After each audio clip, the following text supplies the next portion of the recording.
doing? How things been for you? Um, are you allowed to I, say I've already awesome? started. Yeah. I've already started recording. It's fun. But I things have been pretty good. I guess you've been kind of nothing's really changed that much for you. I guess. Um, I mean, a lot's changed. I definitely feel it. Not going into work, working from home is totally different, and I love it. Mm. Um, yeah, it's just awesome because I get just the right amount of connection with your coworkers that you get to see them, talk to them every day, catch up, kind of talk about work, and um, then you move on. You get your stuff done, and you're not distracted. I'm sitting on my couch. Yeah. It's awesome. How about you? I it has not been as awesome. It's not the worst. Like things definitely could have been way worse. But I there's I guess in terms of like money and like business stuff and professional life, that's probably taken the least amount of hit, I would say. Like yes, I don't like I got furloughed, I guess is the Furloughed, correct yeah, term. yeah. Um but I'm more fine with that. I think the what's the word I'm looking for? The psychological thing has been Okay. hard. I'm on the other end of it now, which is good. But that sucked. That was not a fun time. Yeah. Um, Is it just being but alone? What do you think it is? it's a lot of things, man. Like Lack I of think routine? being alone is not fun. But I think I've kind of come onto the other end of that of like kind of dealing with that.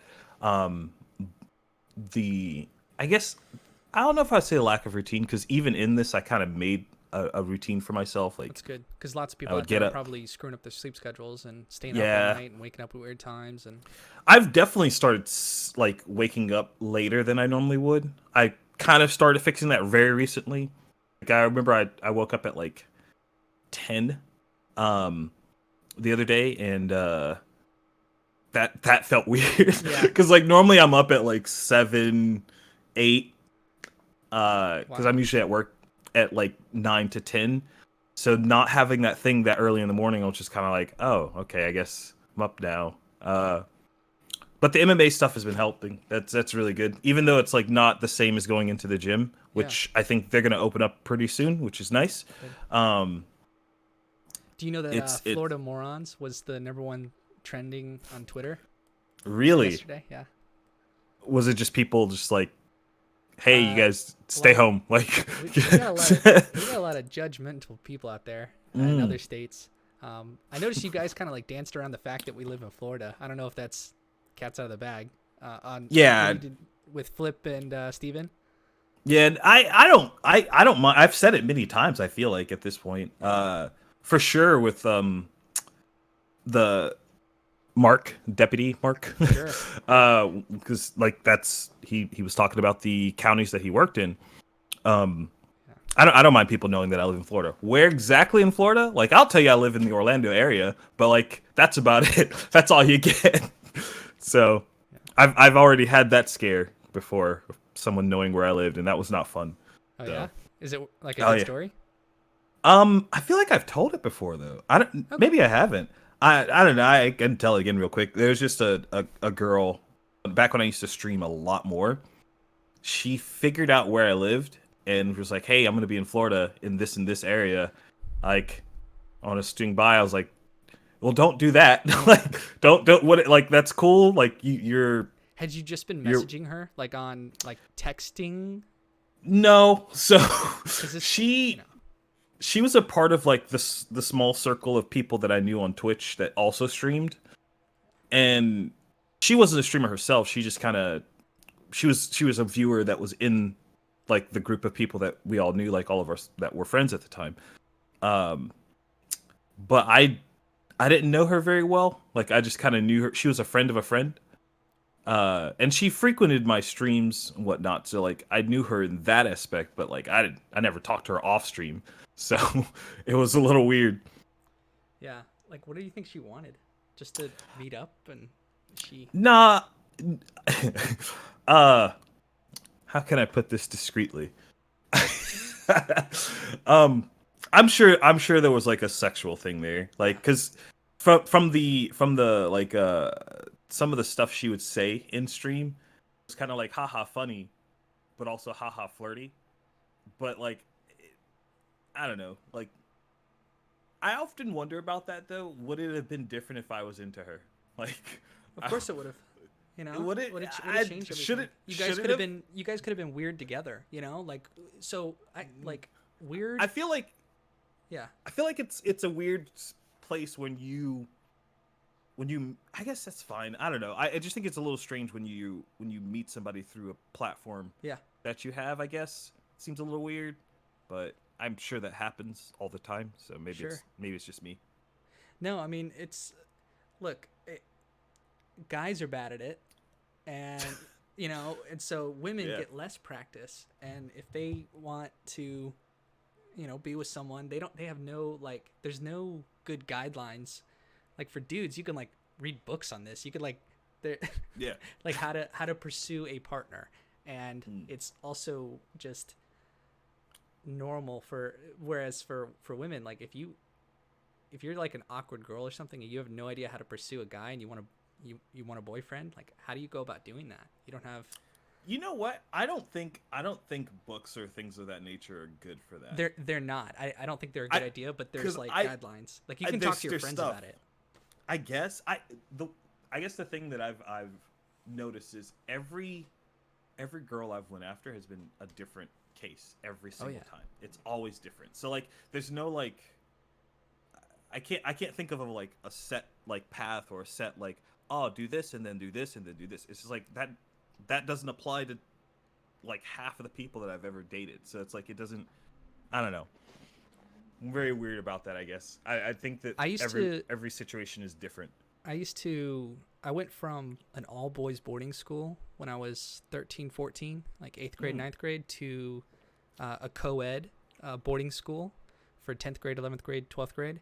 And so when I first showed up, it was like the first time I had like really been around girls my age for long periods of time, like in a school setting. For like when you're in 8th grade, I wasn't going to be getting girls no matter where I was. So, but I was at all boys boarding school and it was fun. We would go out and see other like schools that were all girls schools and have like, I would make friends and stuff along the way. That's cool. Yeah. I always wondered about that, how you would manage something like that with an all girls or all boys school. So. Yeah. Well, they set up events and you just go hang out, and it's a good thing because you get to see someone like once a month or once every couple months, and it's like different, and I liked it. But anyway, so I showed up to this new school and I just would tell these girls like, hey, I like you, we should hang out. And it was when you're 15, like that's like nobody does that. Everyone's and I kind of just was like, what do I have to lose? And I used it as part of my charm or whatever, and it works sometimes and it swing and miss some other times. And even the swings and misses were like, I was always very like, oh, okay, well, I thought I should tell you, and you don't feel the same way, that's fine. And they thought it was funny that I tried when they were like, I'm not into you. I was like, hey, at least I told you. At least I don't get how that's humorous, but I don't know. I think that's kind of the approach that I take at this point now, where it's just like, hey, here's the deal. Like there's no. I think that the whole like game aspect of it is kind of silly. Like it's, and I'm sure that there's a fun to it. There's an allure to it. Like when you're like 22, 21. Like when I was in college, sure, I get that. But like now, like in the immortalized words of the meme, ain't nobody got time for that. Like it's just like you can't systematize something that requires EQ. It's like how to make friends. Well, it's different. It's feeling the situation out. It's talking with people. It's knowing when to push, when to pull, when to, you can't teach that, especially young men. Yeah. I don't know. I'm very curious to see what things are going to be like post quarantine for a lot of people, because I see the allure or see the possibility of like things getting kind of nuts first off, where like people are just like aggressive. Like I hope that it doesn't turn to like women getting abused or anything like that, but like I can definitely see like people were cooped up In South can't Korea, leave them they have, house. and China, they have tons of people who are filing for divorce right after quarantine releases. Holy shit. Yeah. Uh Could you wow. imagine, like, you guys were thinking about getting divorced, you're living together, and like, oh, quarantine happens. It's like, I don't have anywhere to go. We gotta. I'm sure Gotta some tough this couples, out. the news will be good at the end, right? They're gonna be like, oh, we reattached or whatever. Mm. We're happy, but then there's gonna be lots of I've couples. seen that a are like, couple of those stories. okay, Seen a that's good. Yeah, I've been trying to like limit my news intake. That's something that Absolutely. I've kind of like that's helped out a lot. Like if you it's and the thing I've made a point to is it's not that I'm throwing away my phone. Like I still use my phone and I still like I'm replying to text messages and like Instagrams and stuff like that. Like I still have it, but I'm making sure that when I'm picking it up, I'm not filling my head with just a bunch of negative shit. Yeah. Um, Like I had Twitter. Like so Twitter keeps notifying me of stuff, and none of it's good. And like I got to turn off. I should do this right now, like after the podcast, but I just turn it off because it's like 11 p.m. at night, and I get a notification. That's my time when I should be totally not thinking about news or yeah. coronavirus or anything. And then you get these notifications. Do you have like what is it that is it you seeking out news, or do you think news like finds you? No, it was a bad habit of me seeking out news. Yeah, I get that. I had like a curated feed on my phone of just different subjects, and I would just literally one button, it would pull up the feed, and I just kind of slide through it and be like, oh, that's interesting. Oh, that's interesting, Yeah. and I'd go through that. What I found is I have had to unfollow and mute a lot of different feeds because they're pretty bad. So like Twitter for me is one of those where like I love the people that like interact with me on Twitter. It's great. However, there are some people that I follow that like it's it's just constant negative stuff. Um, and I don't want to have to like I don't want to have to sift through that to like find the stuff that I want to find, you know? So I just a lot of times I'll mute them. I won't unfollow like my actual friends, but if they're spewing just like political shit out the woods, it's just like all right, I gotta cut this off because I can't turn this app on that I enjoy using Yeah. and then just get slammed in the face with that every single time. Like this is Yeah. not it's not worth my time. Yeah. So sorry, not sorry. Do you feel like there's I think that's very normal, but some like a part of me even was like, "Oh, Joe, you just need a better thick skin to develop your because I that's the response I would have to myself. I would go, Yeah. it's on me to not look at that or not let that affect me." But it still does. Like there's not much you can do when it's constantly coming at you and you don't have any escape. I mean, how invasive have like advertisers gotten to our lives? It's on your phone, it's on your videos you want to watch. It's Yeah, different. but so like the thing I is though that's what those tools are for though. Like so if It's I kind of want to personal though. yeah, if I want to go and find that kind of information, I can find it. Like Yeah. I'm not I'm not an old man. Like I know how to use Google. I can if I want to find something I can find it. Mm-hmm. So and there are times where I'm specifically looking like there was the other day where I wanted to see our exact numbers for Florida and like how we were doing health wise and like crisis wise and I looked it up, saw that some of the information was good, some of the information was not good, and I was just like, okay, all right, I got the information I needed. I'm good. What I don't want is like, hey, let me check up on this person or this friend, and like in hitting a button with the intent to go do I that, know. I'm getting slammed in the face with like, hey, dude, like 1,500 people died, and you're just like, ah, cool, Yeah. cool. Needed that. Like that. I guess that's what I'm talking about. You know, like I hear you. yeah. Are you like I work in the medical field, so like I literally do chart reviews of people who have tested positive for COVID, and I don't want to. I don't think I'm giving away anything. Like it's all patient doesn't- privacy. yeah. And, I think I'm staying within the rules and everything. But reading the symptoms, some of them have been bad, some of them have been not so bad, but yet they just still think they're just taking a cautious approach. But Florida has not been hit that hard. Like it's like 1,000 cases or something like that. Yeah. Like we're It's like okay. 1,200 last I looked. Yeah. Yeah, I so like there's the whole 1,200? Okay, yeah, thing. yeah. Yeah, people are like people wanting to get back to like normalcy, and I get that. I'm kind of in that boat too.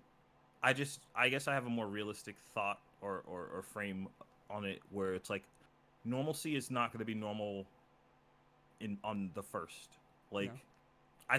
I do think that early May to mid May, that's when things are going to open up for us. Whether or not that's a good idea I think or not. much longer than that.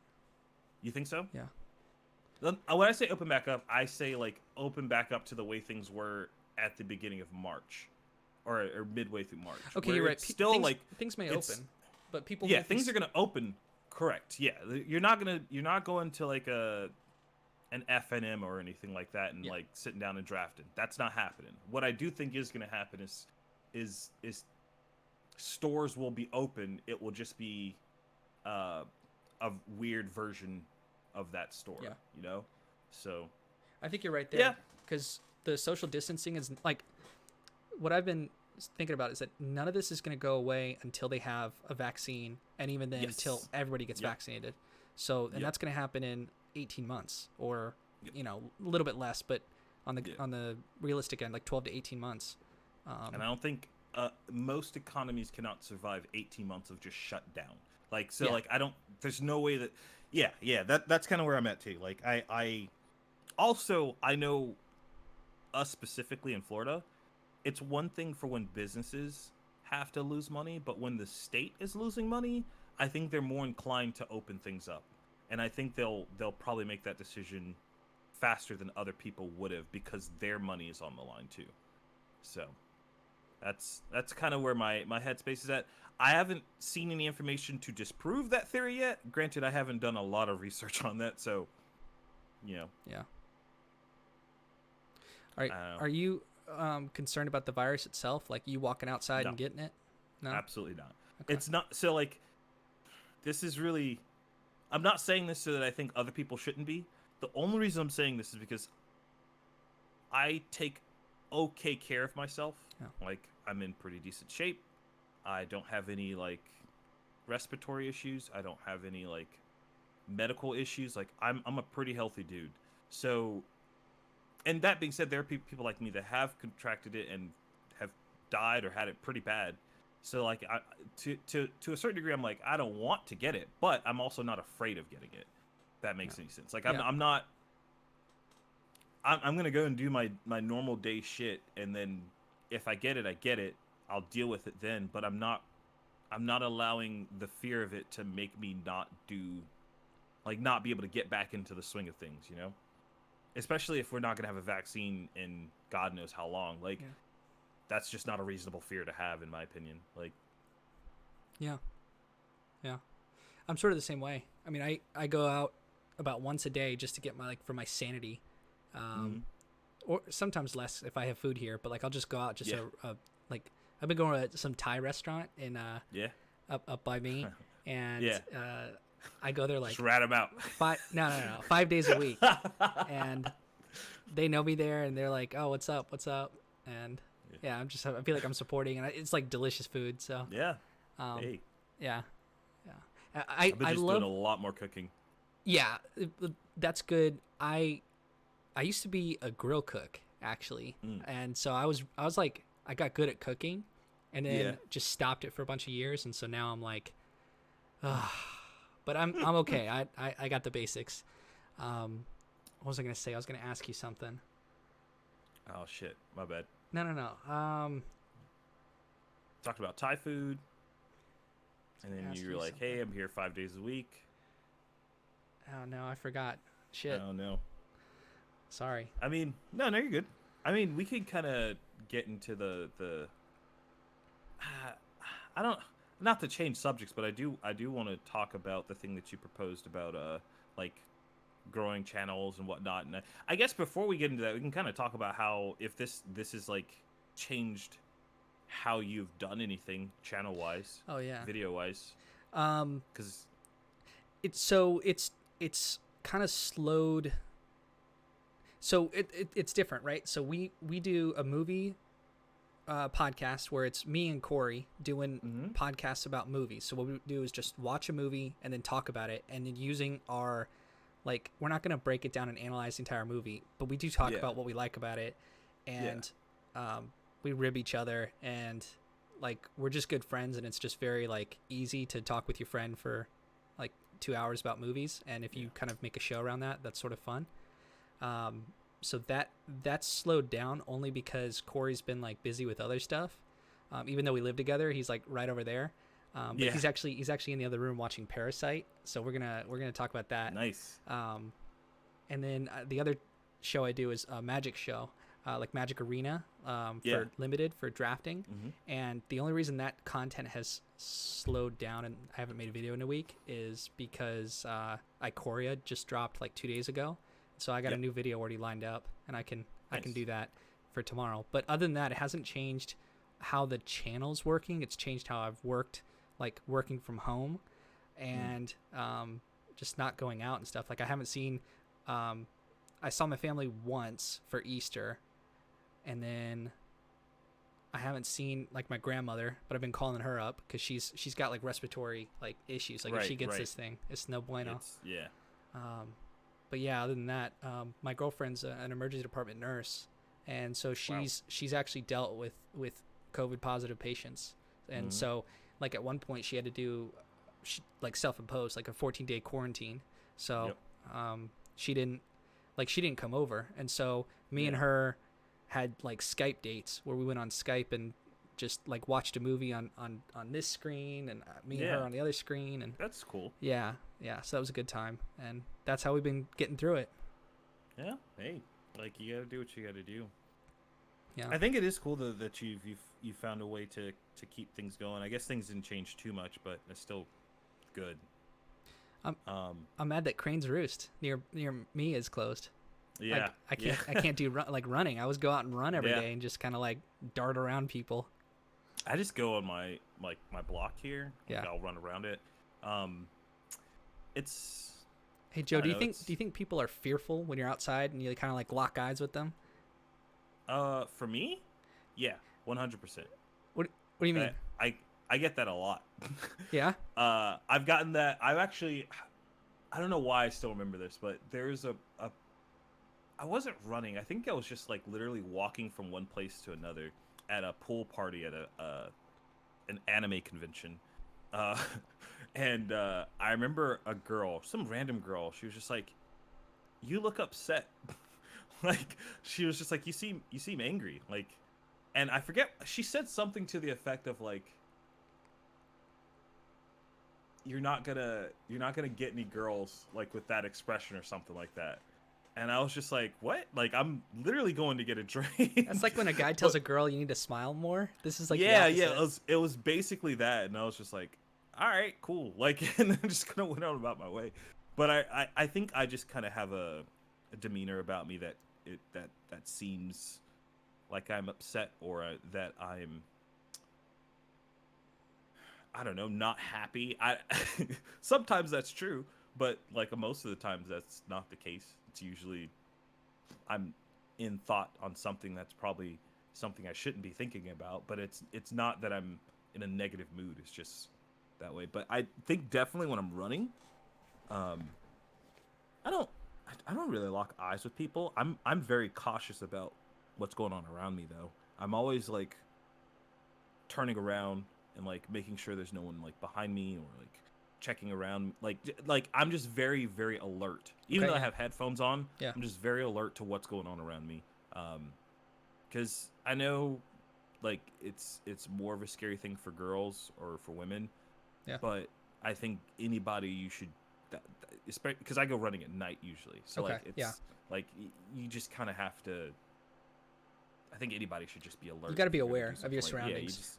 You know this. Like we go out like with lots of people, and like sometimes you're with like a group of people, and there's like one or two people that are just totally unaware. Like they're just doing stuff, they're saying stuff, and it's just like you got to be like. I grew up in cities. Like I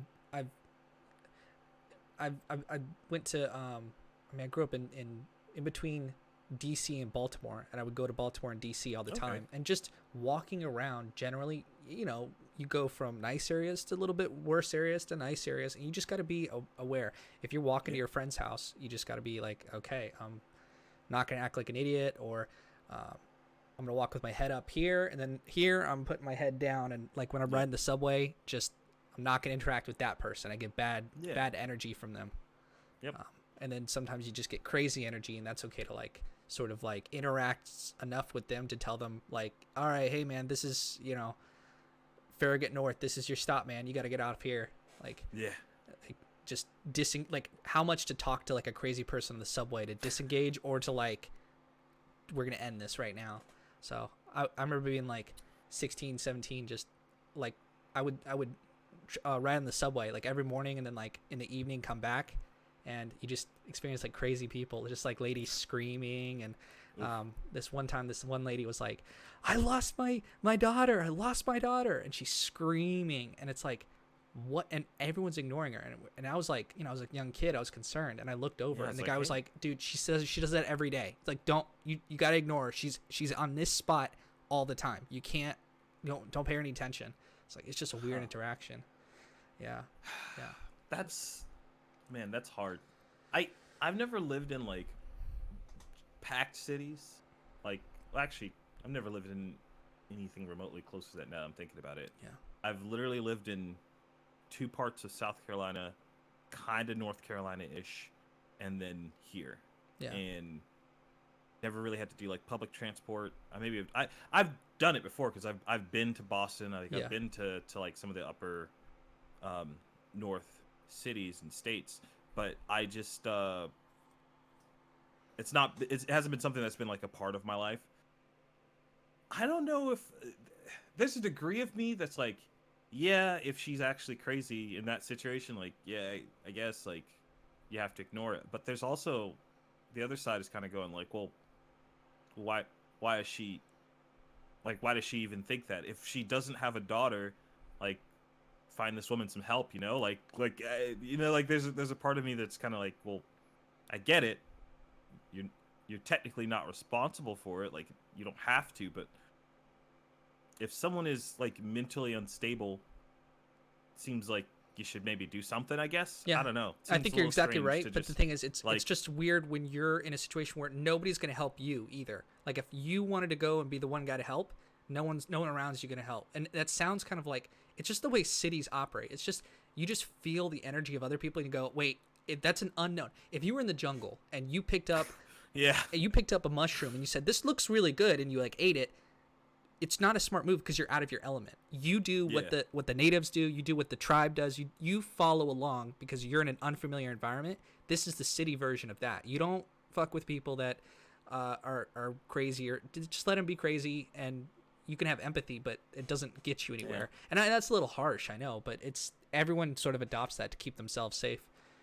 Yeah. I don't know.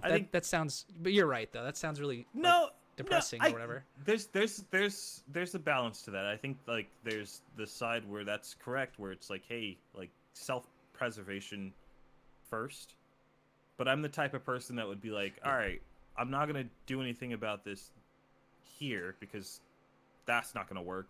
But like maybe I talk to like someone and be like, hey, there's a woman that's on this bus every day who's screaming for her daughter. She doesn't have a daughter. Like, but maybe, like, imagine having that conversation with someone who works for the Metro, right? Like, no. I wouldn't. This wouldn't be a conversation I have with someone in the Metro. This would be someone I'd have with like, I don't even know who you'd talk to about that. Like, is it a police thing? Is it like a psychiatrist? Is that like who are you going to talk to about something like that? But whoever that person would be is the person that you'd want to have that conversation with. Yeah. I mean, you're right, but you're right in a. I mean, it's a good idea. Why didn't I act in that way in that situation, and why don't people act? Because I think people are good. I don't know what you think, but people, I think I regard as generally are, like, I think people are self-motivated, but they're also good people. Yeah. I think there are a lot of selfish people out there, and that fear and insecurity manifests as evil, but because most people are good and good-hearted, why don't they help out with members of society that can't help themselves, right? Like, how have we not solved this problem? We've got a lot of smart people in this country. Like fear. Okay. Fear's an insanely coercive emotion or feeling or state of being.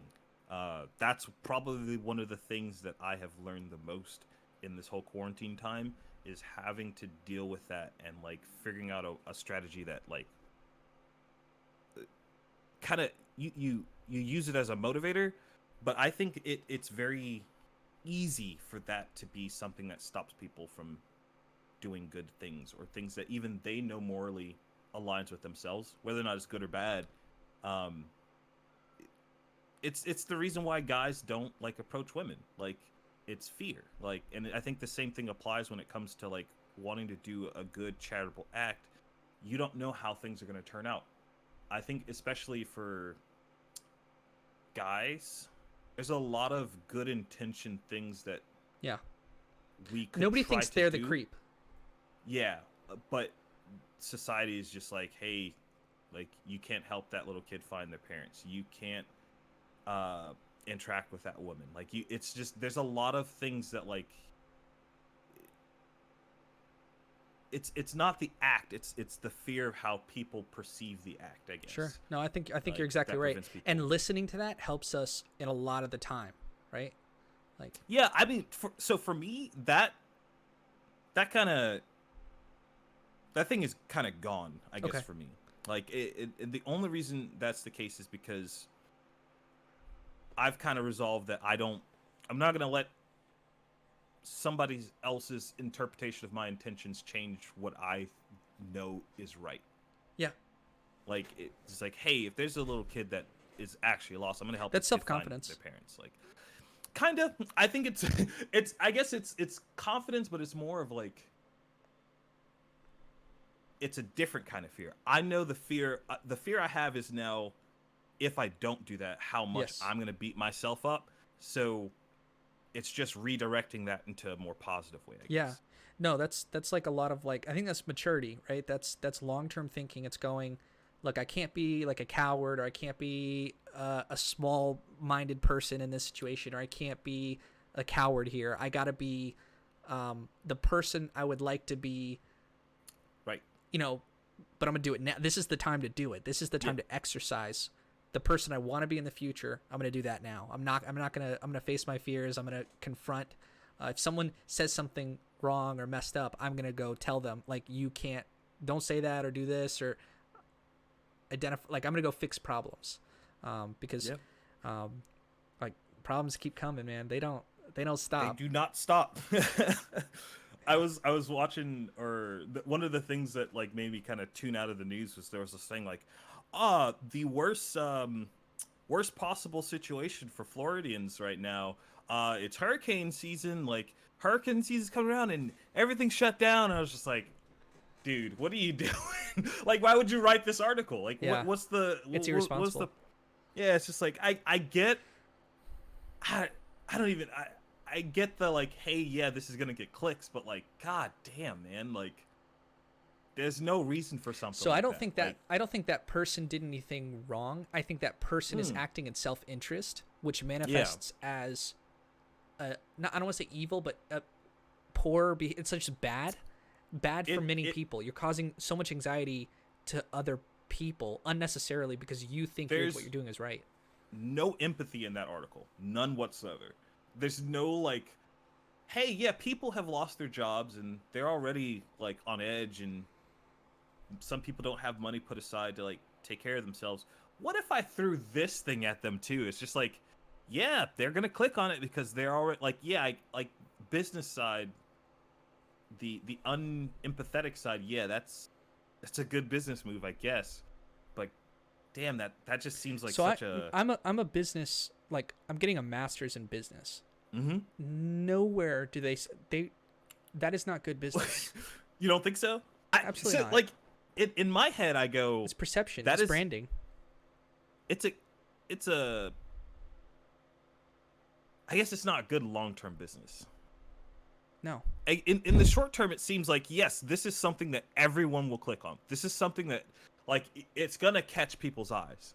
If you live in Florida and you see a thing like Yeah, but It's what like value do you provide beyond this short-term click? Because Yeah. it's like being an accountant and having all this data and saying we're doing really really well or really really poorly. Okay, I don't care about the data so much as what's my next step. And it's like you Sure. get analysis Yep. paralysis, and this is short-term value. This is not Yep. long-term gains. You might get a click, but that doesn't act. It might get you a couple cents on the dollar, but it doesn't get you the dollars that you want in the future. You lose branding. You lose like It's a bad look, and I think I think long term it's bad. I think overall it is bad. You're right. Yeah. I just man, that was Do you know what one it of is? them. It's a lot of What? journalists have lost their journalistic integrity, and I don't mean that in the old school. I think people who actually in their heart wanted to be journalists have that, and they retain it mostly. The far majority of the time, it's new people in the arena who now have a platform that journalism is easy. So you get some kid who fresh out of college who doesn't really take the ethics courses, or maybe just people that aren't like in tune with it, what journalism actually is, doing stuff like Yeah. that, sending it to out to people, and you're just not helping the situation. You know, Yeah. I wonder about that sometimes, where it's like, is it?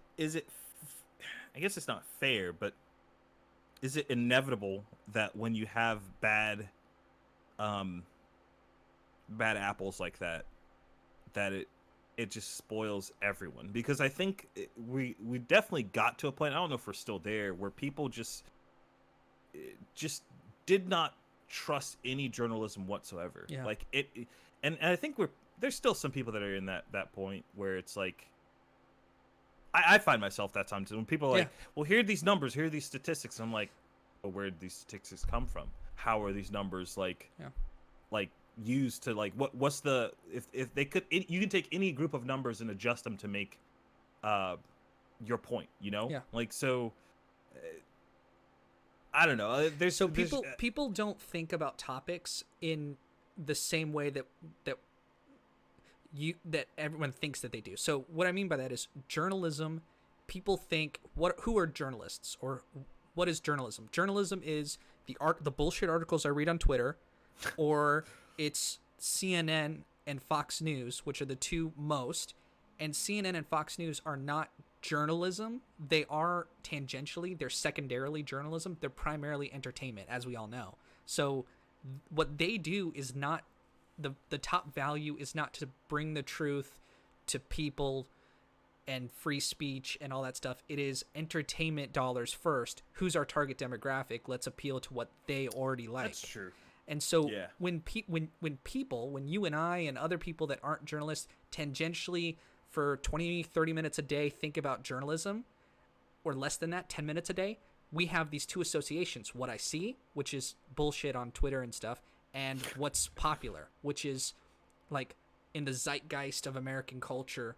You have the CNN, Fox News, which aren't even properly, like, they don't conduct themselves with integrity perceptually. Whether they do or not, I'm sure there's individuals, but people have lost faith. But like our generation, totally, like CNN and Fox News are going to have to change a lot of things up.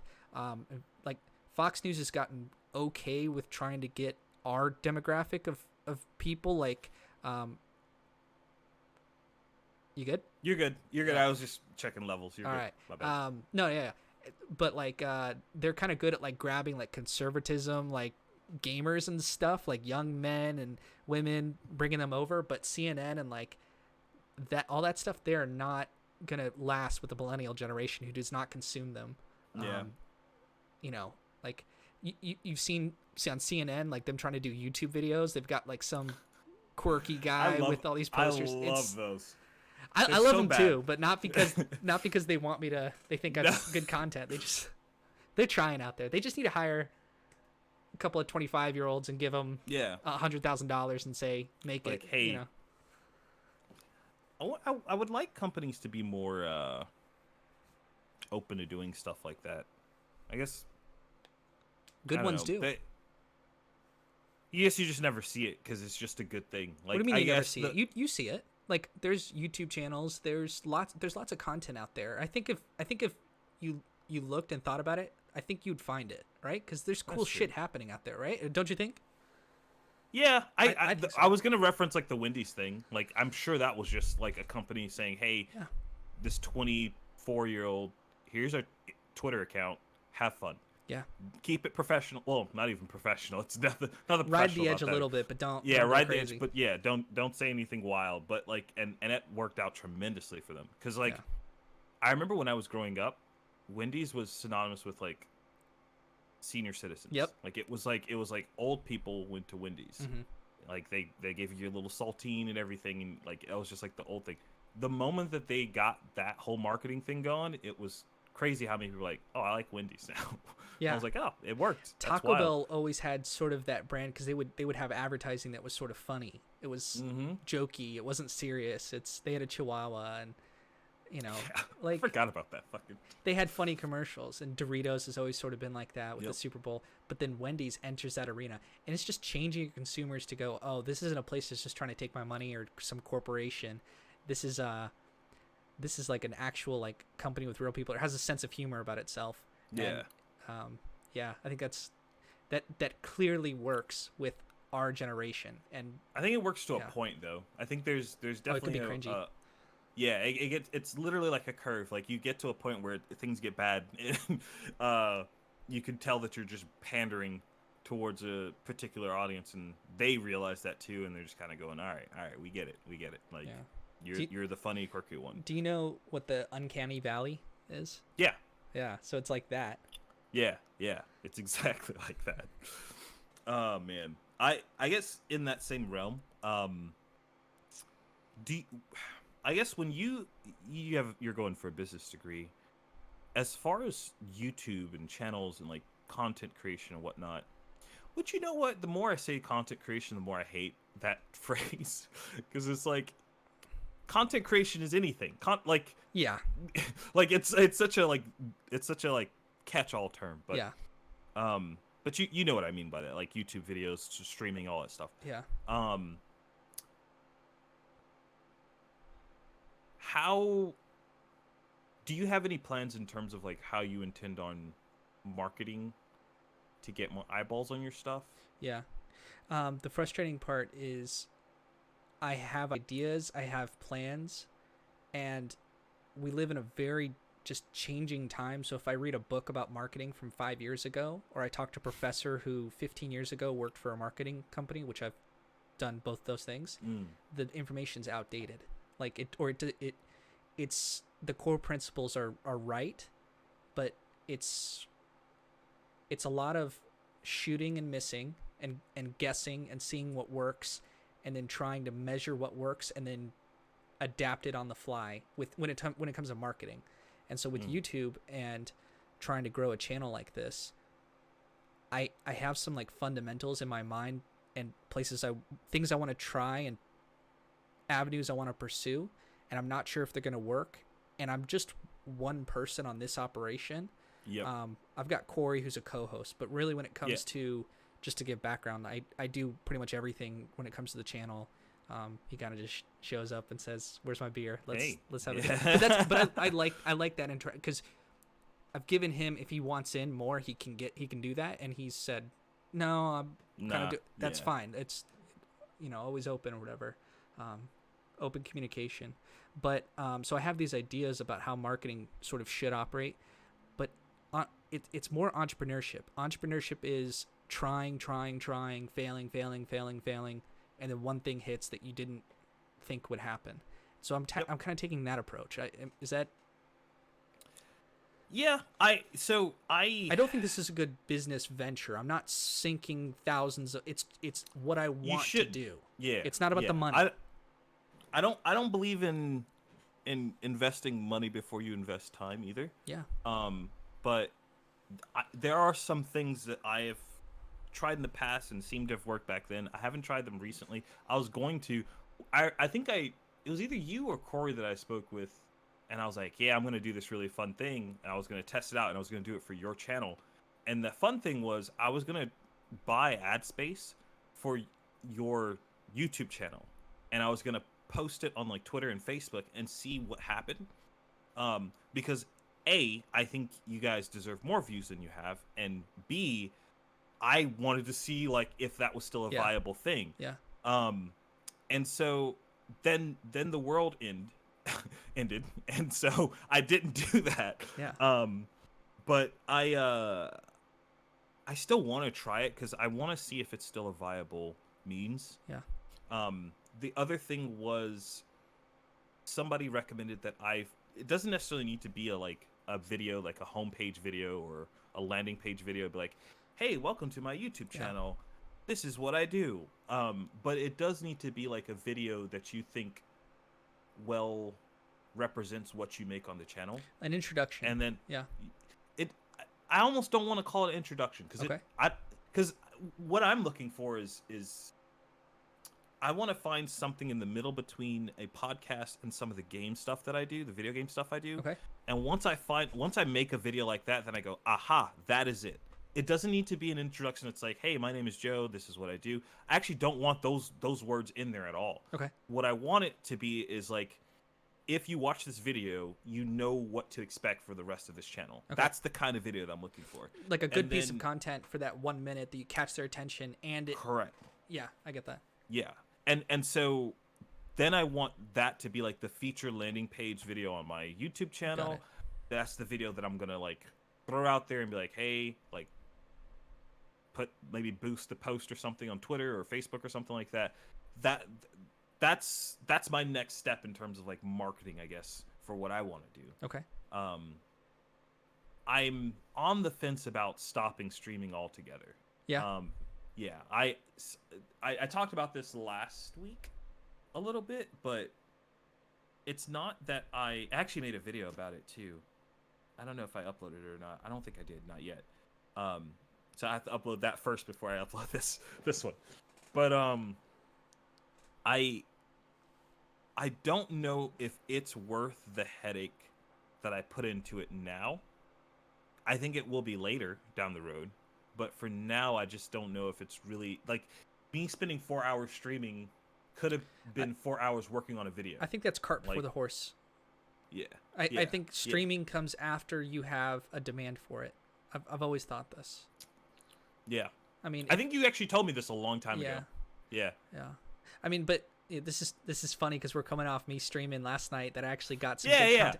But it's because we're in quarantine and I've literally been at the house all day and I'm like, I might as well like work towards something. Yeah. And I actually got a footage like video from that. I'm gonna make that into a YouTube video, which is I think what you're the same idea. Yeah. That's what I usually do to make YouTube. I recorded this really terrible game. I don't know if you play Metal Gear. You know about Metal Gear? Yeah. So this game, that's not Metal Gear though. It's not. So it's actually I've told this now every podcast now, but it's always a good funny. So basically, Square Enix realized that Konami hadn't made a Metal Gear game in so long that they just were like, yeah, let's just make a Metal Gear game. We will hire the graphic artist that makes the cover. That's the same guy that made this. Which I love the artwork, but artwork's great, but the game's ass. Like the game is pretty bad. Like it came out in the same year as Anthem, and it still scored like the worst game of that year. Oh wow! Like it's really, really bad. So are you playing it or? I did. I streamed it a couple of days ago, and I streamed it to record it, and I wanted to make a video of it because I was like, how bad could it be? It's real bad. Like it's like all the worst things from Metal Gear. Yeah. And plus bugs, plus like not explaining things. Like it's really really bad. Yeah. So what's your draw there? Because you're so this is how I have to think about myself. Not because I ego or anything, although I got plenty of that. It's you're a director, right? You're a director, okay. So you have to direct because we're small business owners. We're CEOs of our own small little enterprise. You're an entrepreneur. I'm an entrepreneur right now. We're aspiring. We're trying to get there. Whatever there is. And so you have to direct what it is, the product or service you want to deliver to the customer. So how are you thinking that making content around a bad video game, what are you trying to bring to the arena and who's it going to get to and how are they going to, what are the enjoyment are they going to get from it? What are your viewers going to want? But So, I'm curious. kind of in the same way that I talk about anything on this podcast, Yeah. it's with the mindset of like, hey, this is a good thing. Let's explore why it's good. Or hey, this is a bad thing. Let's explore why it's bad. Um, or sometimes it's just literally nothing. Like I had one conversation with a guy about um, Undertale Yeah. that lasted like maybe 30, 40 minutes. Um, that I guess turned into like a sort of argument. Yeah. And that was probably the first like I guess confrontational like argument that I've had on the podcast. Sure. But even then, my goal is never to like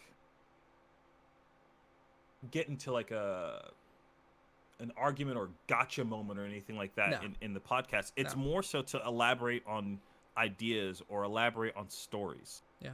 So when I play video games, it's kind of in the same tone. It just matters less because it's a video game. Like I when I find good video games that I really really like, I want to make videos on those because I'm like, holy shit, this like made me think about something differently in life, Yeah. or this is such a unique way that they did this type of gameplay that I've never seen before. I want more companies Yeah. to make stuff like that. It's almost like you want to connect with like-minded people, and this Right. is what I'm bringing. This is what I'm sharing. Yeah. I feel the same way with movies because I see things from movies that, and if I'm sitting down watching them with other people, I'm like, why are you not seeing the awesomeness? Or Why what, are you? like, Yeah. I almost want to like hold you down and put my brain of what I'm thinking. Like, don't you see how awesome it is? But you can't do that. You know, as people are Yeah. different. But yet I can Yeah. find 10,000 people on the internet that are like-minded that might think the same way. And also I'm inspired by other people currently doing it. Yeah. And I don't know how you think about that. It's like watching other people doing what you're doing right now. What is it that, how did they hit you? And why is it that you like them so much? And what's your angle to pass that along to bring value to your customers? So there's a couple of people. Sorry if that's a bullshit business term. No, Bringing no, value no, to no, your no, no, customers, no. but that's what we're doing, right? That's There's a couple of people that immediately come to mind when it comes to like online content or whatever. The first one when it comes to video games is there's a channel called Ranton. okay. It's both. I don't know. It's just an insane video game review channel from a guy from a Chinese dude who lives in Germany, who grew up or who trained at a Shaolin temple. It's just all of these like weird cultural things put together. The guy's hilarious. Yeah. His videos are like very well edited, and his reviews are like no like regular review. It's not like, all right, I give this thing a score for this and this. It's You told me about this guy, funny. by the way. Yeah, it's Yeah. so good. It's there's that guy when it comes to like video games. That and I don't think I have that kind of charisma. That's almost like I'm the not the type Donkey effect. I don't know. You know who Donkey is? Yeah, yeah. He's funny. I more get videos from other people who think he's funny, and I kind of get why they think. I think it's more funny that other people think he's so funny, but Yeah. he does that. He's got that like 3-minute long clip of an entire game where he just kind of makes fun of it, and it's funny. It's different. All right, it's like but nobody the thing, can replicate the thing that. No, the thing I like about Ranton though is there are some videos that he makes where it's not he's not making fun of the game. Like it's just like, hey, this thing is really really cool. Yeah. I'm going to talk about it in a very funny way, but like genuinely I really like this game. He Yeah. has a podcast too. Get him Which on. is a lot. Yeah, I mean that'd be nice. I don't think he would ever, like, not now anyway. I think sometime not? in the future. The guy's a giant. It'll be like asking PewDiePie like onto on my podcast. Well, it's not I'd like ask. asking. I'll It's not send like him- asking PewDiePie. I'll send it. I'll send him an email and see what happens. But Yeah.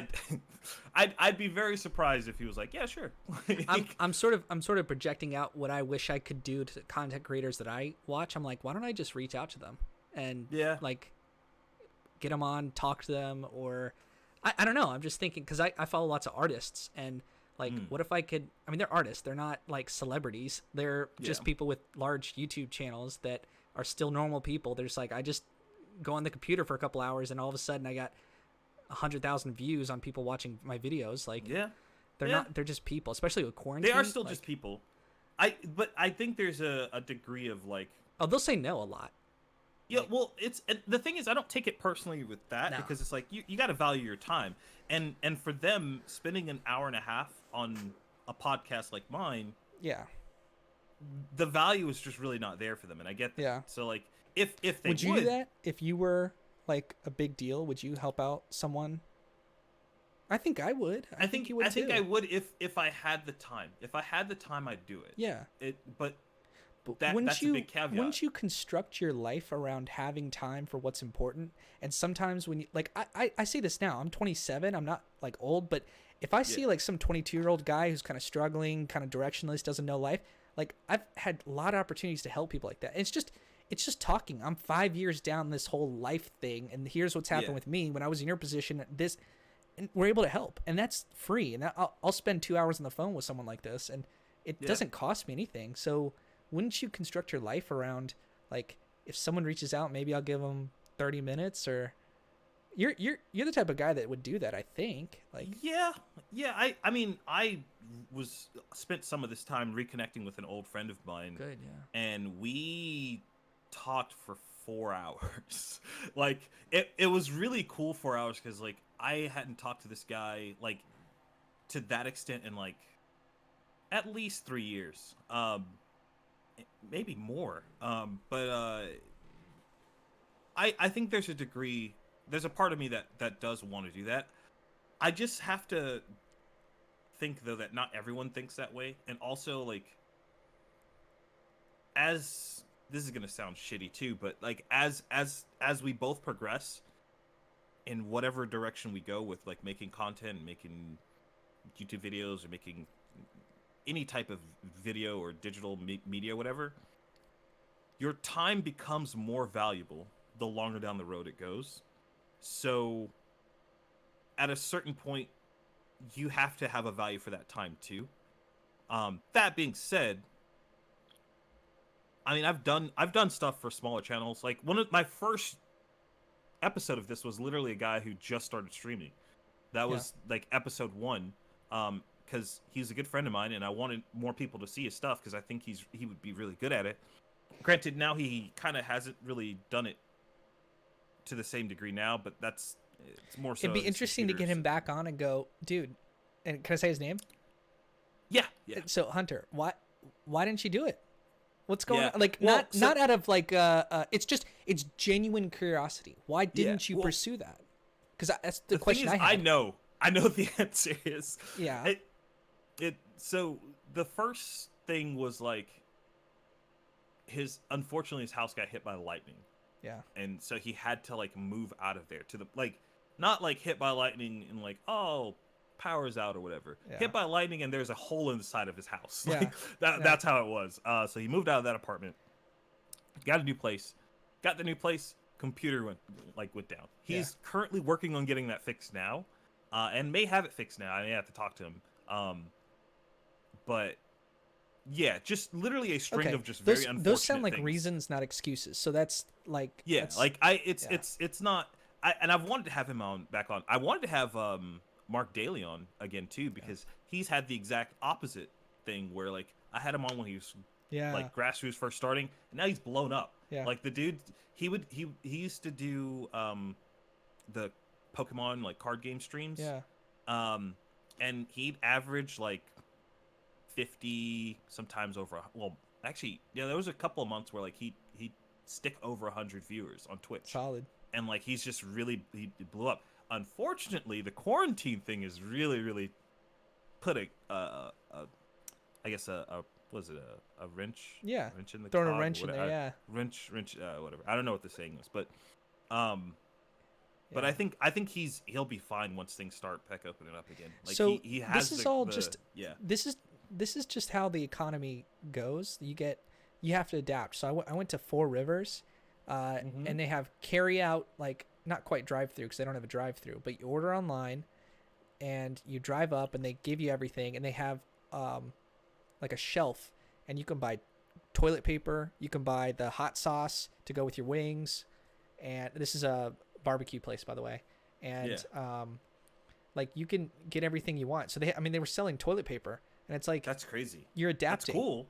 Yeah. You're switching up, and like, yeah, your revenue's not going to be as good, but so he still streams, like he'll still stream like Animal Crossing and like different video games and whatnot, and he streams like WoW. So like he hasn't stopped doing it, but I was actually over at his place a couple days ago, trying to help his girlfriend get her computer back up and running. And he was showing me like his viewership and like stuff and like how it had dropped. Yeah. Not in the aspect of like, oh my god, this is the most important thing, but more so just like, yeah, like this is just kind of like what I'm dealing with right now. And I saw it and I was just kind of like, yeah, it sucks, but I think he's gonna be fine when things get back around. Yeah. The reason that people watched his stuff hasn't changed, and that's him. So I think he'll just pick right back up that's where beautiful. he left off. So I love hearing success stories. I love hearing underdogs that come like, yeah, they have no reason to win, and they're not even winning. They're just working. They're better than they were before, and that's he's got that attitude too. Like I think that maybe not. That probably wasn't the case a couple years ago, but definitely now, like he's a lot more like, all right, this is the shit that I'm doing. Like, and it's like, all right, like every time I need to do it, I'm doing it. Like it has to be something important for him not to do it. Yeah. So, I think he's gonna do just fine. That being said, I now that we've talked about it, I want to reach out to some of the people. I'm just saying, wouldn't it be cool? Like, it would be cool, but like something else I've learned in recent years is like you can have expectations. That's fine and all. Like having expectations is not a bad thing, in my opinion. Having expectations without the realization that they most likely will not go in the way that you want them to. Sure. That's where things get bad. I don't think that there's anything wrong with doing things with intention.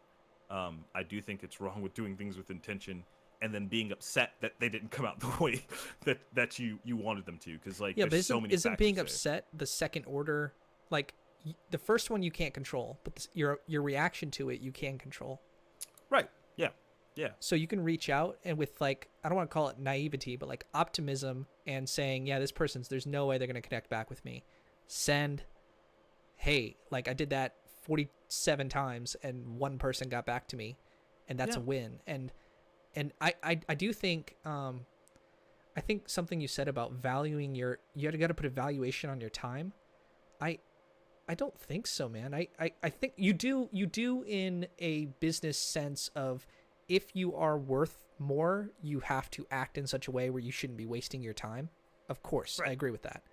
But your time, the amount that we waste, we need like patience and long-term thinking, and there's going to be lots of misses and there's going to be lots of time wasters. So if you're going to start your own business, you might have 2 months where you're trying something out, totally doesn't work. Was that a wasted 2 months? Well, it depends on how you viewed it. You might say the result wasn't there, but I learned along the way. Or like reaching out, like that person might get a whole lot from talking to you, a smaller channel, or you might get a whole lot out of talking to another smaller channel, someone who wants to start up. And that's fun. It's how you view it. You can change that. I don't know if I'm making a compelling argument, but I would say that. No, I get you.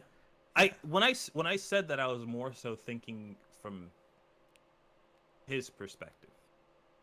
Why? You're assuming, right? Yeah, sure. You don't know. Yeah, I don't know. It's me. And that's another thing is maybe identify that and go, I already know he has no reason to talk to me, so here's what I'm going to propose or give you. Like incentivize things, right? Like you and me incentivize each other to get on this show and talk because I think I can like first of all, I just enjoy talking to you. It's not, but Yeah, there's same. things I can get from talking to you. I'm practicing my podcasting. I'm getting to know you. I'm watching you succeed. I hope to succeed as well. I mean, it's helping. It's like recording. We're having a meeting. We're just having a jam session where we're throwing ideas back and forth, seeing what works, and maybe you inspire me to do something. Maybe I inspired you to, and that's communication. I'm learning. I'm growing from just us talking, and I'm getting something out of it, and so are you. And that's what this thing's all about, right? Like, yeah, I mean, yeah, it's true. Like, I guess I shouldn't project that onto someone else. I don't know. I mean, you're Might probably right. That's the thing, right? Because you're not a dummy. Like you're Yeah, probably reading it exactly correctly. But that's what I almost mean, like the optimistic naivety of, hey, I mean, it could work out. Like, I mean, we're doing something that statistically should not work.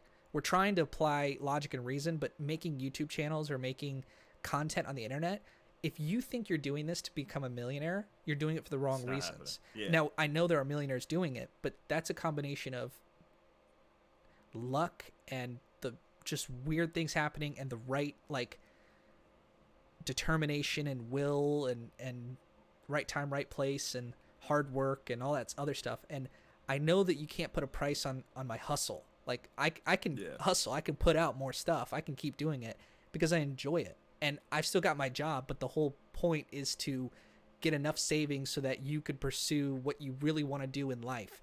And the good part about entrepreneurship is that opens up to you.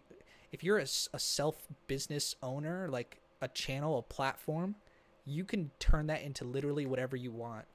You can collaborate with other people. You can, if you want to talk about video games, you can talk about video games. You want to talk about your favorite books, you can do that. If you want to talk about MMA, you could talk about MMA. I mean, whatever it is. Like, I guess that's the weird thing for me is my interests are in such like different like directions that's a little strange to narrow it down. I almost don't want to, but every tutorial video out there tells you that you should. It's like, oh well, you should find your niche and then kind of like hammer on that. But for do you believe that? I think there's some degree of truth to that, because there's too many people that have done that and found success for there not to be. But I think that doing that is extremely miserable. Okay. Because that's not a sustainable model if you're gonna be miserable. Yeah, like if your intention is to start there and grow somewhere else, sure, by all means, like go for it. But for me, I don't want to do that. I want my channel to be a place where people can see exactly what I'm about, and then if they're interested, hang out. If they're not, then that's cool. The thing I hope is that there's enough different interests. What if you owned a restaurant though? Like, you just like you're making good food, you're just hoping like, hey, if customers don't come by, and then that's fine, or if they do and they enjoy their meal, or maybe they don't like the food I'm cooking, that's fine. No, like you got to serve your customers better. You've got to put up advertisements, you got to get them in your restaurant, you got to treat them right, you got to make them feel like $1 million, and then you got to serve them the best food that they've ever had, and then they walk out of there going, that place is awesome. You got to find the customers too. Yeah. So like my mindset right now is like, I have a very small group of people that if I upload a video, they're gonna watch it. Yeah, like, that's awesome. They're the people that are subscribed and like they have the notifications, everything turned on, and can't thank those people enough. But I do want that group to grow. The thing that I'm trying to cultivate is that if I upload a video about MMA, or there's a possibility that further down the line, I'll actually start be able to take fights and actually compete, which I'm very excited for. Like, just document that journey. That'd be interesting, right? Yeah. Like, and that kind of stuff to go alongside the podcast that I have. Yeah. So I think I would hope that it's a group of people that like they're open-minded people that are open to talk about whatever. Like, and that's the kind of person I am. Like, I'll literally sit down and have a conversation with people about damn near anything. Like, hopefully it's those same type of people, so that I can upload a video about MMA, I can then upload a video about Left Alive. I can upload a video, I don't know, like it just like these different things. They'll never be like off tune. Like you're never gonna find a video on my channel that's like, "What's up, YouTube? Today we're gonna like." That's I know not exactly what you mean. Like it's that's not my thing. Like all of those videos will still have the same kind of vibe. That reminded me, there's another guy, Noel Miller and Cody Ko. They have that exact same kind of like. It's funny, but it's not like fake. I guess it's very like like it's not scripted funny. It's which they have scripts, and like Noel's like a comedian, like he does stand up and whatnot. So like there's some scripting to it, but the way that their videos are made, it's very like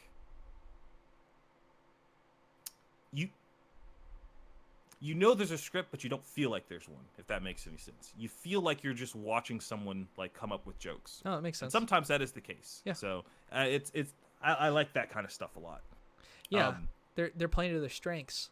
They're like, I listen to these two comedians that are like, they've been comedians for 10 or 13 years or something like that, and they're in New York, and they're just trying. They're just friends, and they've had some big breaks in the past couple of years, and they just get on a podcast and just talk.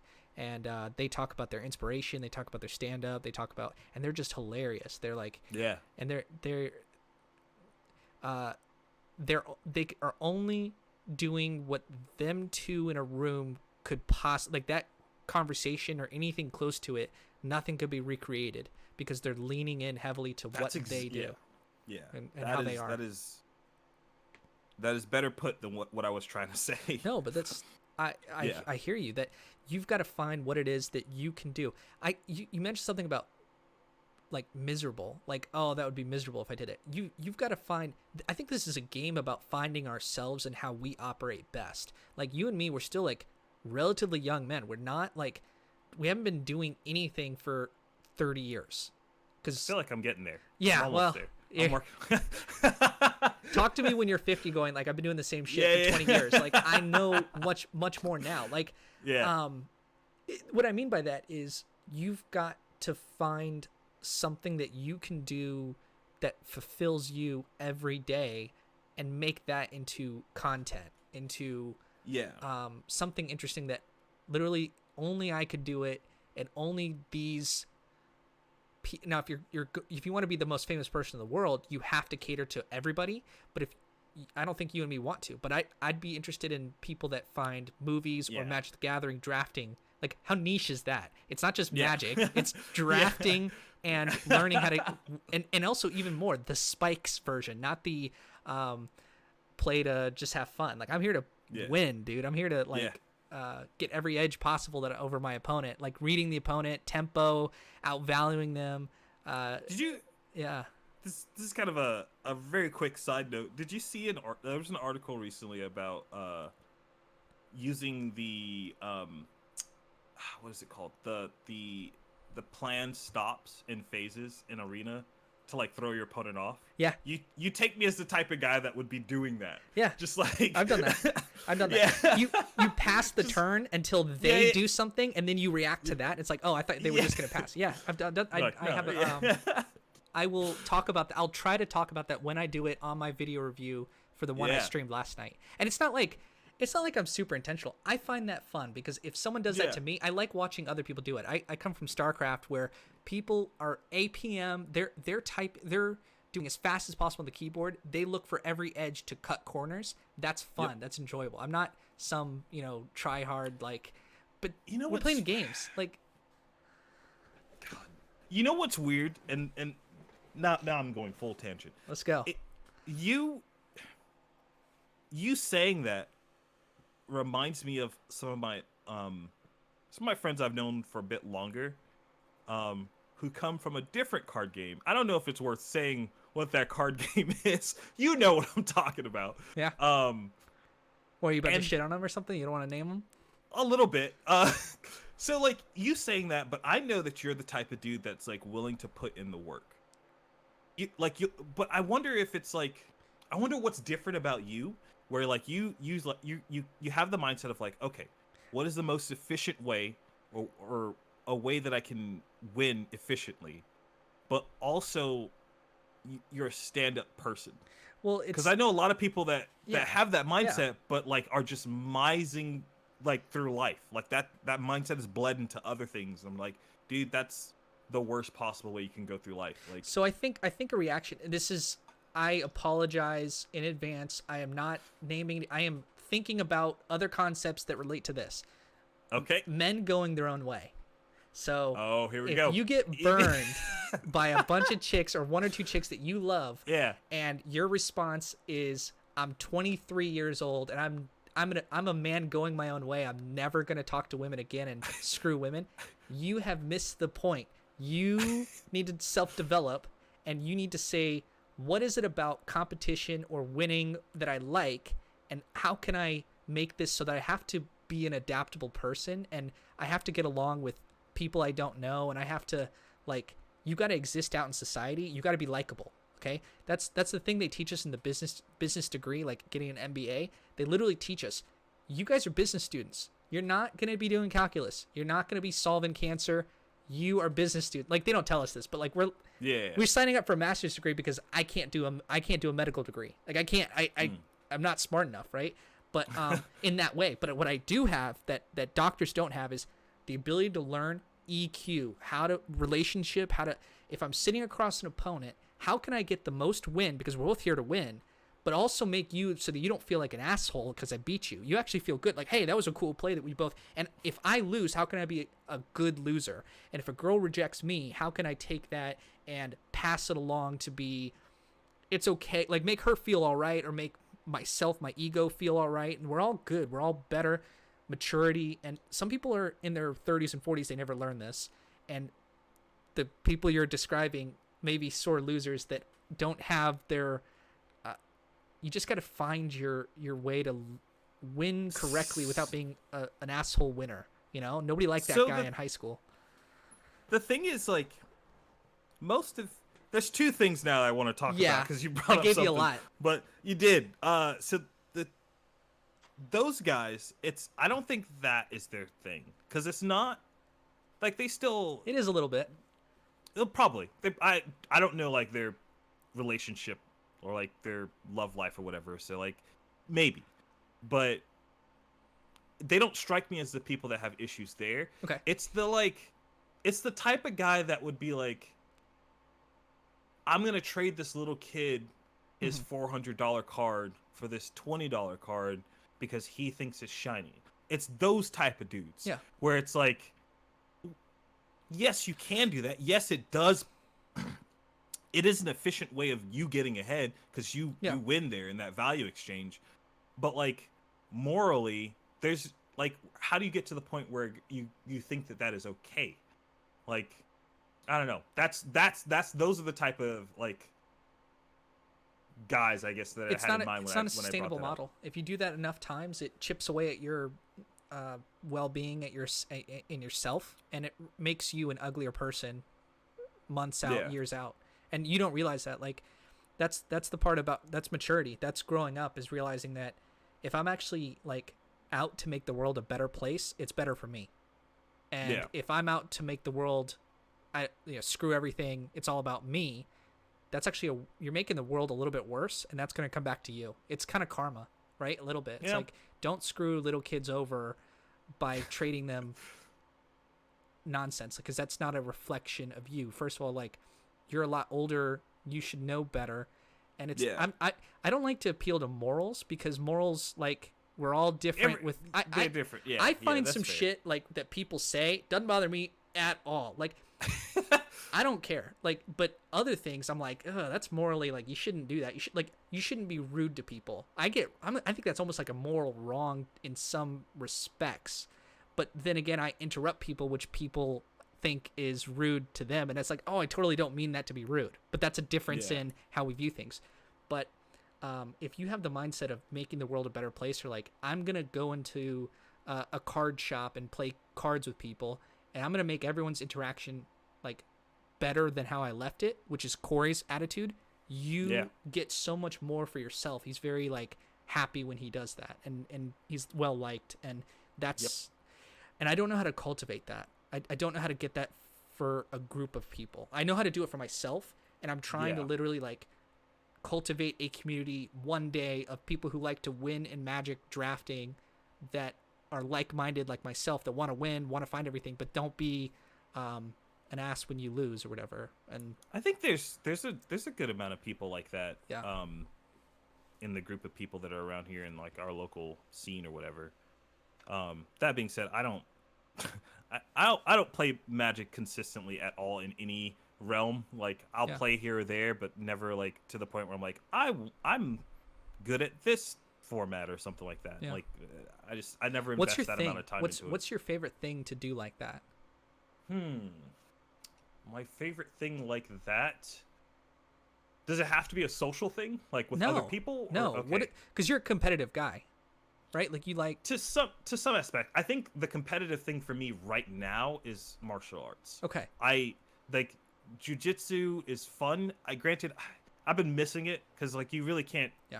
You can't do jujitsu by yourself. Like it's just not really something that makes sense. You can practice. You can grab like a broomstick. You can grab like a chair or whatever and like practice stuff with it. But like you need the resistance of another person to really test stuff out. Yeah. That's the beautiful part about it.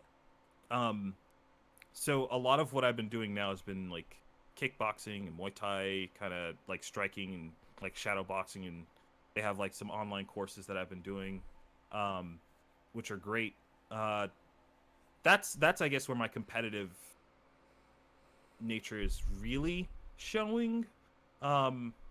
I'll pick up games or two. Like I got into Valorant, so I've been playing that a little bit. And do you view like getting this channel, like YouTube and stuff, do you feel like a game that you're trying to win at? Because I definitely do. This is a competition. It's me against the chaos. I'm trying not to me. All right. I think I definitely felt that way before. It was that way when I did my first channel. Yeah.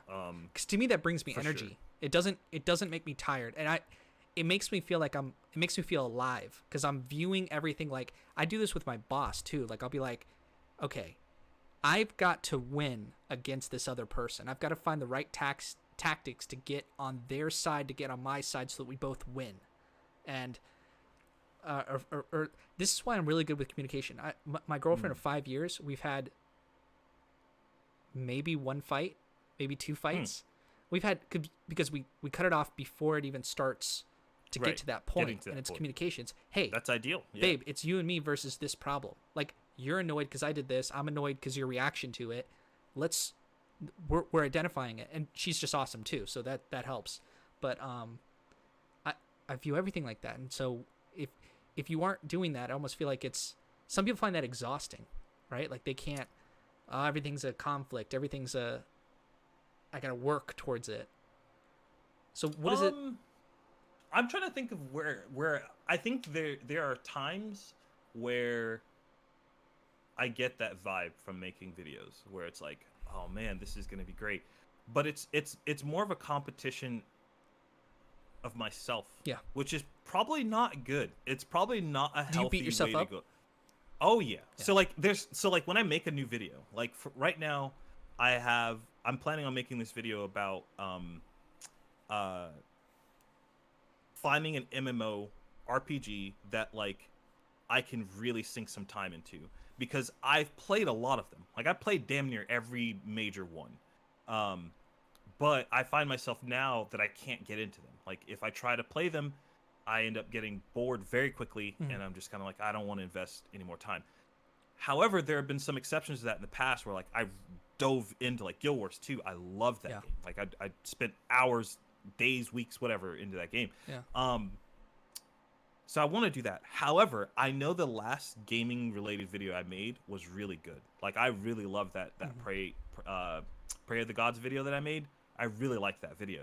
So I have to make sure in my head it's a competition against old me. Sure. It's like, okay, so whatever the video, like this next gaming-ish video that I make, it needs to be better than the last one. The reason why I say I think that's bad is because how do you determine what is better? Yeah.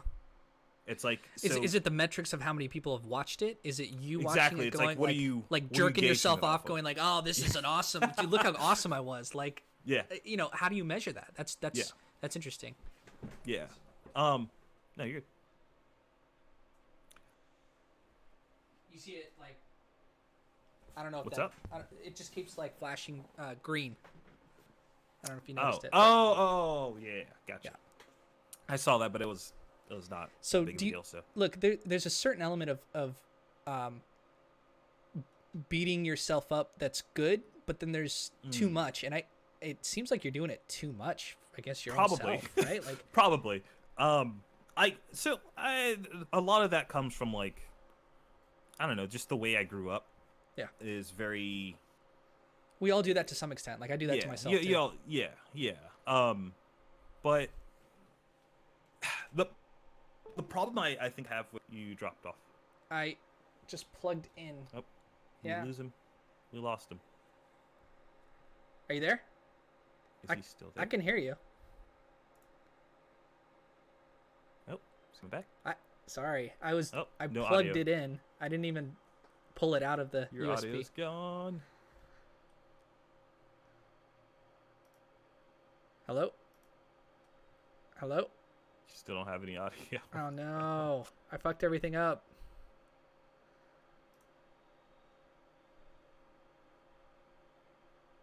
Oh no.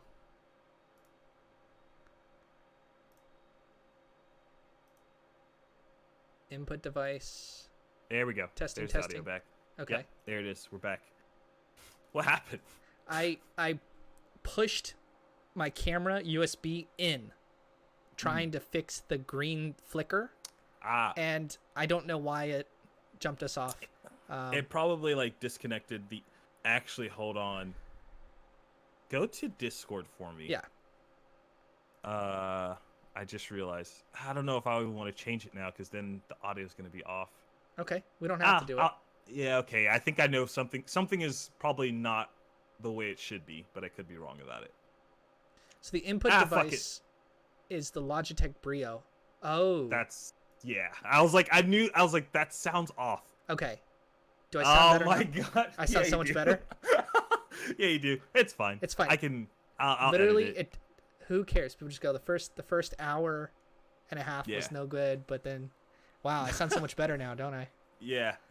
It's all good. That's me. That's me messing up. I was like, that's a good microphone. Like the microphone shouldn't be picking up all that shit. And I was like, whatever, fuck it. But it's okay. We look good now, or sound good now. Yeah. Damn it, I forgot what I was talking about. Just like beating your past self up for like not living up to your own expectations, or.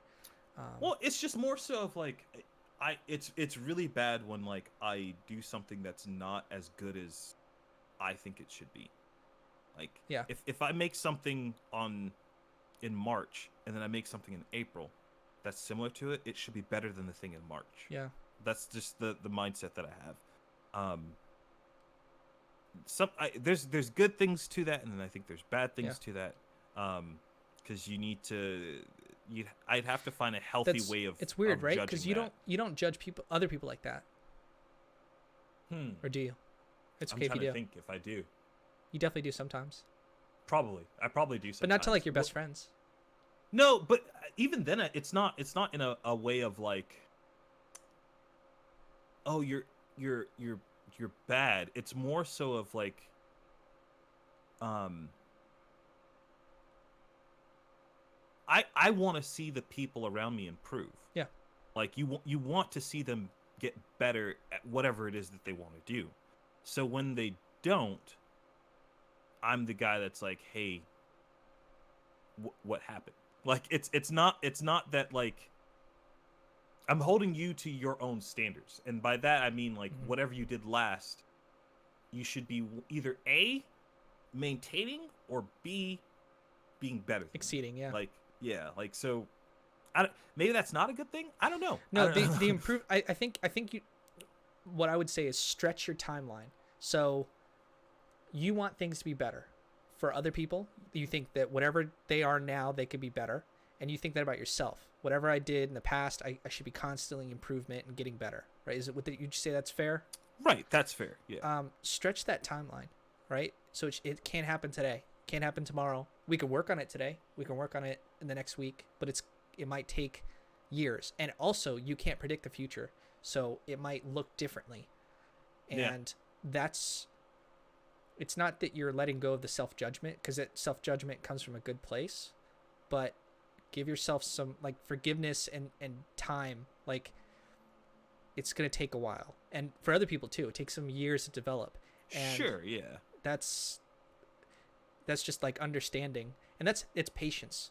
I think there's a lack of patience that all these things should happen right now, or like maybe the person isn't ready to change, or maybe you don't know how to make that video better that was in March versus in June, or whatever, whatever the like whatever the time frame. Yeah, like you tried something out, or you did something different and it didn't work out, or it turned out worse, but be happy that you spent the time doing it. And in the moment, you should be trying your best possible. You shouldn't be like, I'm going to half-ass this, and then later on go, you idiot, why'd you half-ass it? It's like, no, you have forgiveness for yourself in that moment, that I'm trying the best I can. I don't know what I'm doing. And it's you're okay. Like, even the past, you don't have the past, because you only have the past insofar that you remember it. And then later on you remember it, you're like, why did I do that thing that I said I wouldn't do? I told myself I wouldn't, and then you did anyway. Yeah, and it's like, well, you got to forgive yourself, because I forgot, or I didn't have all the information, or I was in with the wrong people, or I don't know. There's I think a lot of life lessons end up being very two-sided, and the whole concept of like stretching out a time frame. In one hand, I understand the concept of like you don't want to be impatient. You don't want to like rush yourself into things, because that's usually how mistakes happen, and that's usually how it's a good way to make really, really bad mistakes, is rushing into things without preparing, or rushing into things and trying to force them to happen, instead of just like letting things happen naturally. However, I think on the other hand of that is, time is not infinite. Time is very finite. Like, I'm realizing that now, the older I get, and talking to my parents, and the older they're getting, time is very finite. So there's a degree of trying to find the balance between not rushing yourself, but also being very cognizant of making sure you're using your time wisely and efficiently. Yeah. That's the thing. The thing, Joe, is that you don't know if you right now are using your time efficiently, right? Like, you don't know. Sure. You can judge yourself and say, I should be doing better. But in the moment, what's your metric for success? I think it's a feeling that you have. Like, so like when you're making a video, or when you're making a podcast, in the moment while you're making that podcast, you feel as though like you're spending your time doing something that feels, you feel like you're doing something that's good. Mm-hmm. You feel good about doing it. Yeah. Like, you don't feel like it's draining you, or it's a taxing thing. Like, those are the things, or those are the signs or feelings that I look for something. I'm like, okay, this is something worth putting time into. I feel very centered right now, just here, sitting here, talking with you, knowing you're recording it. Same thing. Yeah. It's just like when I'm in the gym and I'm like training or whatever, that time there, I'm like, okay, I'm enjoying what I'm doing. My body hurts, but it's a good hurt. And it's like, that's the thing, right? When people first start working out, they get sore, and that turns them away. I love that part about it, because I'm great feeling. I've been much more fit than my current. Like, I was very proud of my body a couple years ago, and I know that if you just go through this suffering, you will feel good. You're getting towards that vision. You're aligned with the pathway to success. We just did, like, last week, we on, like, in the virtual classes, our coach usually instructs like homework, which is the crap that I post on Instagram every now and Sure. then. Okay. I gotta follow you. Yeah. Yeah. I guess I gotta follow you back. Yeah. I don't think I follow you on Instagram either. I don't put anything worth following. So. But one of the homework things was like jumping lunges. I don't know if you've ever done those. Sure. Yeah. I've been told that I have aesthetically pleasing calves and legs. Yeah. I've been told this for a long time in my life, and I'm like, yeah. At a certain point, I believe that. After doing 100 of those things, I've never felt like some of those muscles hurt in a long time, and I was just like, oh, okay. Like maybe we should focus a little bit more on leg day, like because if you've not felt that, then like maybe we're not pushing ourselves hard enough. But I don't know why that just reminded me. I was like, yeah, because my thigh hurt for like 4 days, 3 days. Yeah. Like it was such a weird feeling. I was like, how? Why Yeah. can't I just bend my leg? Yeah. Well, I like that feeling when you're like, I was doing goblin squats with a kettlebell, Yep. and I couldn't walk the next day when I got up. I was like stumbling. I love that feeling. Because even though I used to hate that feeling, and a lot of people would turn them away, but it feels so. What like, I know that I don't feel good in the moment, but I know I'm going towards long-term health, and I think your self judgment is like, we don't have infinite time. We're also finite beings in terms of our mental abilities, like our energy every day, and it's not like you're just trying to be like a loser, like set the bar low for yourself, but you don't know where that bar is, and you know that if you're on a long-term path, eventually it'll get there. And I don't know, I find that to be helpful for myself. That's helped me. I try to let go of things I've done in the past, because that shit will brew. I mean, I'll be in the shower and I'll just thinking about dumb shit I've said, and it's like, oh shit, you gotta just let go of it, because that's negative energy, and that doesn't do you any good in the moment. Doesn't do you any good. Like, that's what I've found.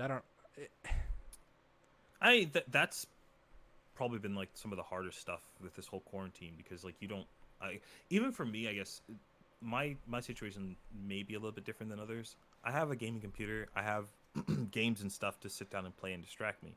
What I don't have is a group of people to play those games with. Yeah. So anytime I'm sitting down and playing something, it's usually just me. And when you don't have people to like play those, like do things with, what happens is you have a dialogue that kind of goes on in your head. And for me, my dialogue generally tunes to go negative. Yeah. Which is why I tend to distract myself. Me too. Different things. Me too. So it's made a small turn, I guess, for the good recently. So like there's a lot of times where I can sit down and just kind of enjoy myself. Let me ask you this then. Do you think that if you were to talk to other people, that would always still be there in those quiet moments when you get off Skype or get off Discord, and then you still have that dialogue? Because then, how do you address the root of the problem versus, like... Yeah. Which is, that's why I said... Are we finding a workaround, or are we trying to work that muscle, right? Exactly. Or are we working around that muscle because we don't want to do push-ups or something, Like, yeah. No, you're right. You're hitting the nail on the head. And I think it's a combination of both, right? Like, maybe you work on yourself to get that dialogue to work better, or you also go, I'm only going to subject myself to my own thoughts for an hour to a day. X amount of, and like and the human body's weird, right? Look, we don't know how we recover from things, and like mentally, we don't know how people recover from past traumatic experiences or anxieties about the future, right? It's all complicated. Like, I work in healthcare, so this is medicine. It's like, how do you actually heal people? Well, a lot of times it's not just the giving them drugs. It's putting your hand on their shoulder and going, it's going to be all right, or it's not going to be all right. You have cancer, you're going to die, but we're going to set you up for success. Like, it's just, I mean, this is like, it's a finding workarounds or finding solutions. And the fact that you've identified that you're like, I sit down and I'm looking to talk to people. And if I'm on my own self, first of all, it's a self-imposed, or it's not self-imposed. you were forced to sit there with your own thoughts. Right. Like that's the world. They put you in your room, in your apartment alone, and I got nothing to do, and I got all these thoughts rolling around my head.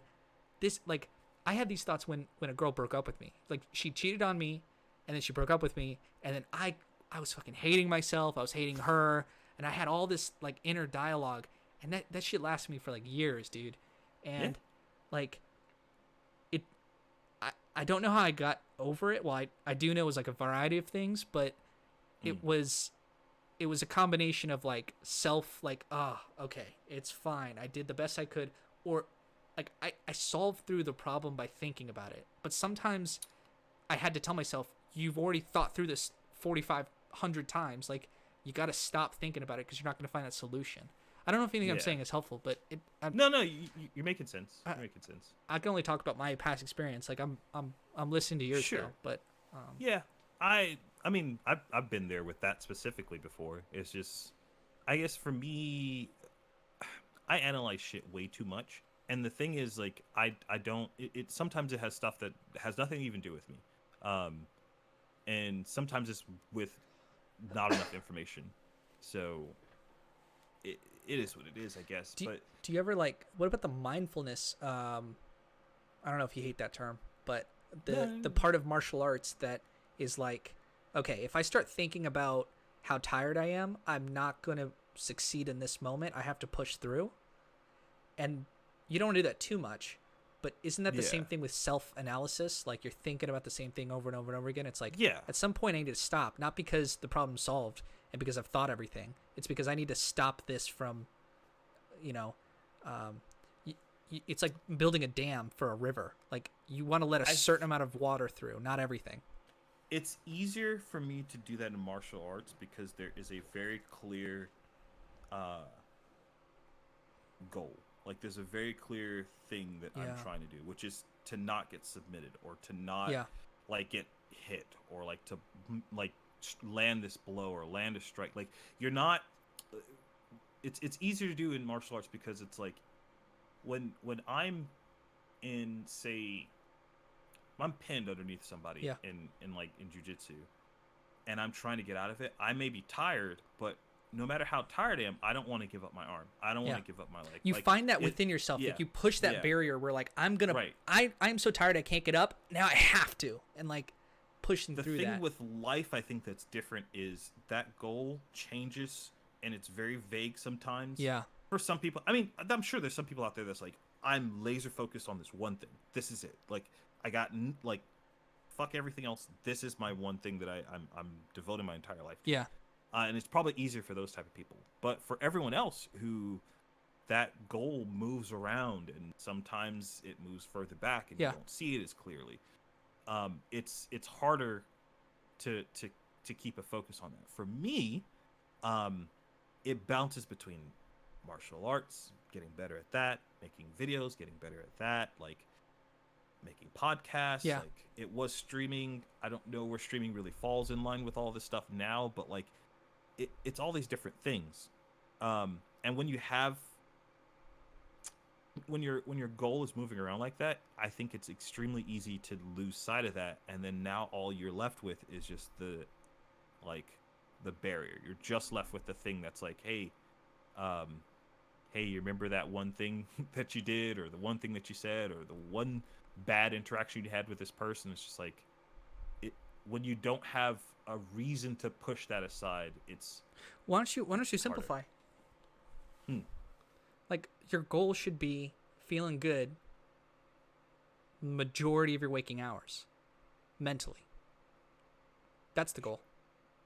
Yeah, I don't know if that's a good goal though. Why not? Because I think you can get more shit done. You can actually work harder if you feel good. Sometimes getting shit done means that you're not going to feel good. Says like, who? I think that's the case sometimes. Like, there's a lot of times where, like, no, that's the soreness thing, right? Because if you're sore from working out and you view that as, well, now I'm fucking sore and now I can't even walk and this feels bad. No, that's the wrong mentality. The mentality is, I worked really hard. I can't lift my arms because like, yeah. and maybe I did it too much because now I'm like actually really in pain. But there's that quietness, that like that Rocky moment at the end of the movie where you're like in pain, you're bleeding, your face is all cut up, and you've got that win, and you just get up and just like, and you're trying, and even though he loses, he's got that, whatever that is, that power, that is where it's at. And I don't think it's as easily translatable because it's feelings, it's mental thoughts, it's not physical. Right. But I think if you say, I'm going to feel good, and if I'm going to feel bad, like, I don't feel good when I work really hard and on a project and it doesn't work out because I feel like that's wasted time. But I have to go, wait, why did I do it? I did it. It was a muscle that I was practicing and it didn't actually work out, but I must have learned something along the way. What's the best way I can, it's like positive emotion from all that. I don't know if that is your... I know that can be the case. So let me ask you, do you think you can learn something from every single time that you work those muscles or work that interaction or whatever that is? Like, do you think that there's always a lesson to learn every single time? No, you gotta get quiet, and you gotta cut out the fluff.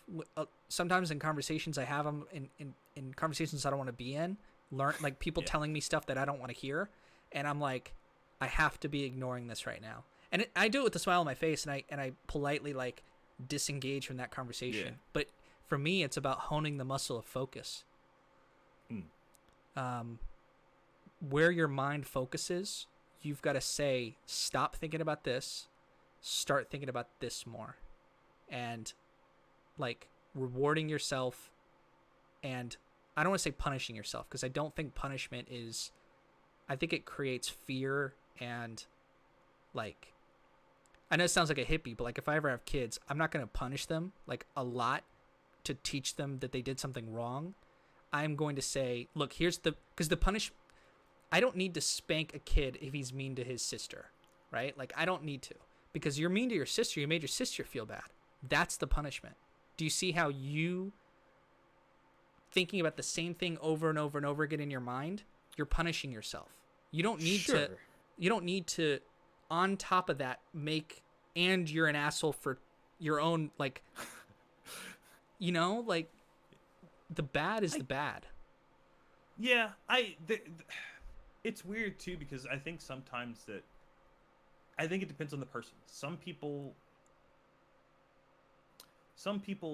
need they need a boogeyman to run away from to get to a good thing. Like, I don't know if I've fallen into that category, but I've seen people like that where the only way for them to stay on track with something that they want to do is they need to have the fear of what will happen if they don't do that, like, behind them. Yeah, that's going to happen to them. Yeah, I mean, but that is going to happen whether you set the boogeyman on them or not. Like, if someone is going down a dark path, the punishment is the dark path. It's not your judgment on the fact that they're going down a dark path. What if the judgment is better than the dark path? So, like, say for instance, if you allow like the natural order of things to happen, and that dark path could end up them, I don't know, losing a leg or losing an arm or whatever. I'm just throwing things out there. I don't know what you would need to be doing in order for that to be the actual case. Yeah. But whatever. Versus, like, say that person's mother or father or sister or whatever, their judgment may be better than them losing a leg. Mm-hmm. And so because of that, it's more of an ideal situation for that person to be that person's boogeyman for a better thing, because once they lose the leg, they lost the leg. You're not getting that back. Yeah. That's not, like, you see what I'm saying? Like, so again, I'm not saying this as I think the way that I deal with stuff like that is right and is good. I don't know. No. You're pointing to how you grew up. Like, that's probably how your parents were to you, a little bit. All right. I mean, I'm probably. My upbringing is so weird. Yeah. So like I don't Because my know. dad was like how you're Yeah. describing, by the way. Yeah. So, Yeah. you know, I have It's some experience just with there's yeah, the way I see it is just maybe that is the case. Um for me, a lot of what has worked for me has been stuff that has come and stemmed from me. So for me to be my own boogeyman, I guess for lack of a better that. Sure. term, makes sense. Yeah. Like It's like been effective for you. Like it's right. gotten you a lot of the things that you wouldn't have otherwise done. That being said, it's also been the cause of a lot of bad things too. Yeah. So like it's on, I'd say a lot, but Well, I would say don't but get rid like of it then, right? Because it's yeah, obviously that's the thing. brought you a lot of good. But there's still what you're describing is you've created this engine, right? Like you've created this car that you're like it gets me from point A to point B, which is the point of the car. It's really good, Right. But then sometimes it swerves off into directions I don't want to go, and so you've got to work on the machine, right? The machine is your Yeah. mind, right? You got to work on focus. You got to work on like you've got that thing that motivates you that like I'm like that boogeyman, but Yeah. you've got to hone that and put it in the corner and say like, no, you're going to be in your cage now. Like I got to feel good right now. I can't let you overtake. And it's weird because like you almost want to use it like a tool. You want to use it as a fuel to whatever fire you're trying to, like wherever you're trying to go. That's what you want. The problem I think with that is the moment you're able to use it as a fuel, it stops working as a fuel because now you're not afraid of it because you have control over it. And once you have control over it, why would you be afraid of something you have control over? So it's like I hear you. I think the trick is if you're going the route of like wanting to, if you're at the point where you're like, I need to be able to control this thing, you then need to find another type of motivation. Because once you control it, you get rid of it. That's the way I think, or at least the way I think I it get would be that. for me. I get that. It would no you would no longer you'd find a certain amount of peace, and you'd be more blissful, I guess, but you lose motivation. And I think that for sure happens to me from time to time. The times when I am happiest are usually the times where I get more. It's usually when shit hits the fan because I've gotten more comfortable. Like there's nothing like pushing me to be better. Like there's nothing like I'm not afraid of the end result because I feel like I have everything in check. Like I'm like, oh, I've got this put away, got this money, I've got these relationships that are really good. Like things are great. And then what happens is one of those things that I feel like I have in control, something happens there where I wasn't expecting it, and because I got lax, that impacts me more. And then I'm like, oh, and then it goes bad. But how could you have had control? I don't think you didn't have control. That's an illusion. That's a self-imposed. Like I don't think you can. And that's the reason why the way that I function now is the way that I've kind of come to peace with it. Yeah. I've come to terms with it, where it's like, okay, there are going to be moments that suck. There are going to be moments that like are really, really bad and very depressing. However, I need those moments, and I can't try to reel those moments in because I need those moments so that when things aren't like that, I can still remember that is a thing, and that's what propels me to do the things that I want to do. That propels me to make the videos, that propels me to make like anything that I'm usually putting up, is because it's like, okay, if I don't do this when that bad moment comes around, because it will, like I won't have anything to get me out of that. Like if I lost both of those, I'd be fucked, man. I'd be literally just kind of like perusing through life, like not really. I wouldn't have any goals. I wouldn't have any reason to want to do the things that I do, I guess. Because I guess the reasoning is like you don't. I obviously that feeling is bad. Yeah. Like it's not a good headspace to be in. But it's a catch-22, I guess. Without that, you don't have the motive, or for me, I don't have the motivation to do the things that do make me feel good. I don't know. I might have said the same thing like 3 times. No. So It's helpful for me because you're describing like, I mean, we're not talking about things. We're talking about like concepts, and not even concepts. Yeah. They're undeveloped ideas, and they're like, it's feelings, and it's the way our minds operate. That why are we doing what we're doing? And there's like a mix of logic and emotion, Right. and non-logic to it. There's because it doesn't make sense. If it made sense, this would be easy. That's true. That's true. But I think that it's like the economy. The economy is really difficult, and we know generally we're going to go through economic booms and then economic recessions and then economic depressions. Like, we just know that this is, and it's cyclical, and everyone says, oh, every 10 years it happens. You have no idea. The last one was 12 years, and coronavirus came out of like nowhere, and now it's caused an economic halt, which is going to have like years of people trying to get who got booted out of the workforce, trying to get jobs again. You're going to have, people's 401ks that, like, my grandma who's 86 or whatever, like, she's probably not ever going to get the economic recovery to her portfolio, her investing. What's up? We got a crasher. Hi, Joe. Hey, what's up, Corey? Good movie. What? Yeah? All right, he just watched Parasite. He said it was a good movie. All right, we'll talk about that later. That's great. Yeah, but the economy, like where I was going with that is, you never know, but you know that there are tools you can use if you're paying attention. And I'm not saying you got to go out and read economic textbooks, but there's tools you can use for your mind, because you're going to have good days, you're going to have bad days, you're going to have shit that you don't know why it happened. Like, you're forced inside, you can't talk to anyone, and your mind just keeps going. Like, this is I couldn't plan for this. But that's why I'm so interested in, like, not spirituality, but like Zen Buddhism, of them trying to say, like, it's you versus the mind. And they take a very scientific approach, but not science in this weird Western, sterile, throw drugs on it, throw ibuprofen, fix the symptoms.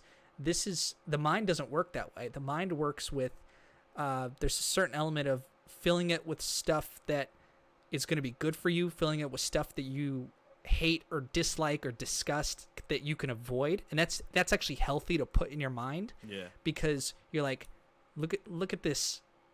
Like, I envision myself if I go down the wrong path, and that I outline that, and I go, like, whatever that could have been, I don't want to be that guy. I don't want to be that jerk, or that cowardly person, or that that's the person I don't want to be. Maybe I've been that in the past, and this is like an exercise that I don't even know if I'm pumping the right iron to get to the right muscles in my own mind, but I know I'm trying every day, and it's gotten better, and it's going to get worse, and it's going to get better again.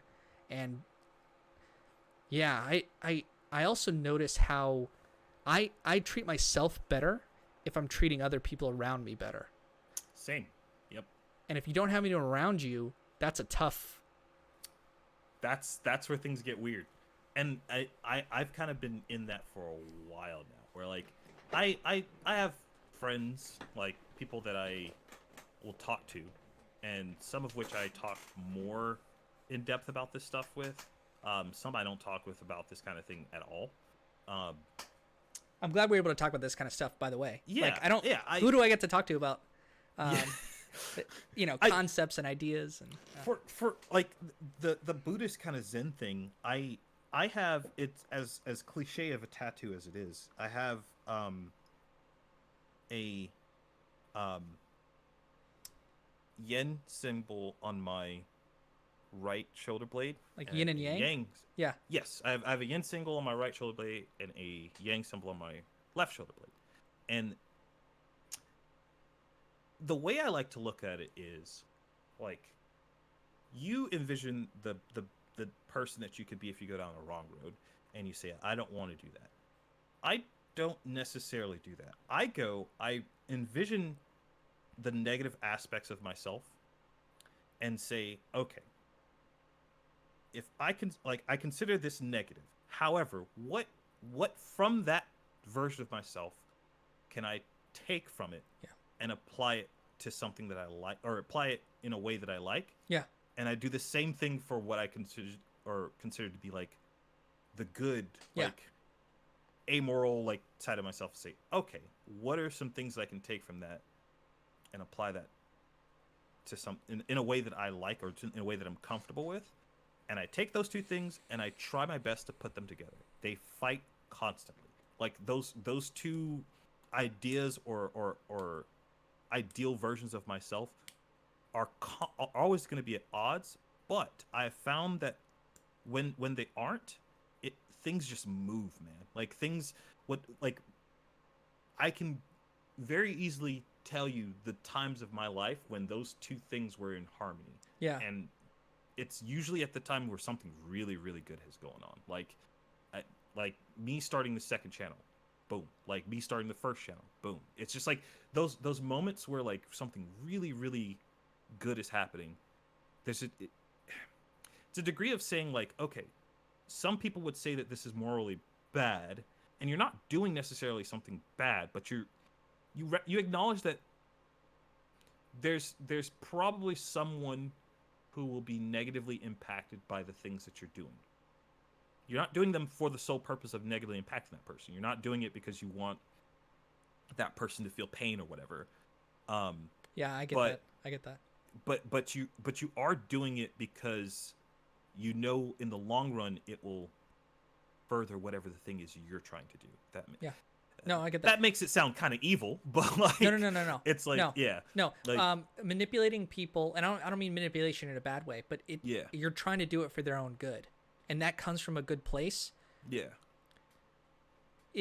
If it's effective, it's a good thing. The problem with humans, like as soon as you become an adult, like we have this idea that nobody's going to tell me what to do, and I can't tell anyone else what to do, even if that's what they need is the right thing to hear. And if they did exactly what you, Joe, said, Joe, you're talking to your friend, if you did exactly what I said, your life would be better. You could be right 100 times out of 100, and that person's not the case. Yeah, and it's like, yeah. But then there's that element of, are you able to accept that you can't change other people in that way, even if they would be better for them? And also, people are surprising, dude. I think you discount this. I think you are like, people shock you in all sorts of ways. I've kind of got that judgment personality where I'm like, I want to be a leader. I want to be like forcing you to do something that's better for you. Just trust me, and I'll get it done, because I'm like the older brother in my family. But then my little brothers and little sisters, they'll do stuff that like it shocks the crap out of me. I'm like, whoa, you with no direction, you did the wrong thing from my perspective, and it worked out awesome for you. Yeah. And I'm surprised every day. And I don't. What do you think about that? Like, so when I was growing up, being a leader was like that was just like the status quo. Like I when I was in ROTC, like I was a leader there. Even in like religious settings, like I was a leader there. Yeah. Like every aspect of it, like, and there was a point where I was like, oh, okay, well, this is just what things are gonna be for me. Like I'm just this is just in the books. Like I'm supposed to do this. It wasn't until I got older that I kind of went, I was like, wait a minute, I don't want to do that all the time. Like it is exhausting. You upped your focus. You said, I want to take like, certain elements of this, but I want to apply it in the ways I want. Yeah. Like I think in my last position, my last job, that was very apparent. Like I had a leadership position. I kind of had a manager-ish role. Yeah, you got people reporting to you. I had people that like reported to me, but I was in a position that my sole focus wasn't that. Like I had other things that I had to do and I was responsible for. And I love that because when I needed to, I could step into that leadership role, and I know that I have the tools to do that. Like I'm not. Yeah. I know I can do that. Yeah. Like it's not hard for me to do that. It's all those subtle things. you can have a commanding presence. You can have a commanding Yeah. voice. You can know when to get angry. You know when to hold Sure. it back. Yeah. And Yeah. a lot of people, they'll never develop that. Like, so you have that. And I'm thankful for that, but also like I know that that is not like if I had to do that every day, I that would suck. Like I'm not. That's not what I want. What if you could what apply what you've learned and do it in your own way? Let's say you have your own company, your own, like this is what I'm thinking for me, like production company. I would love to have people that I hired on, treat them as equals, as friends, but say like, you're reporting to me, I'm going to tell you what to do. But it's really to get you, the other person, what you want.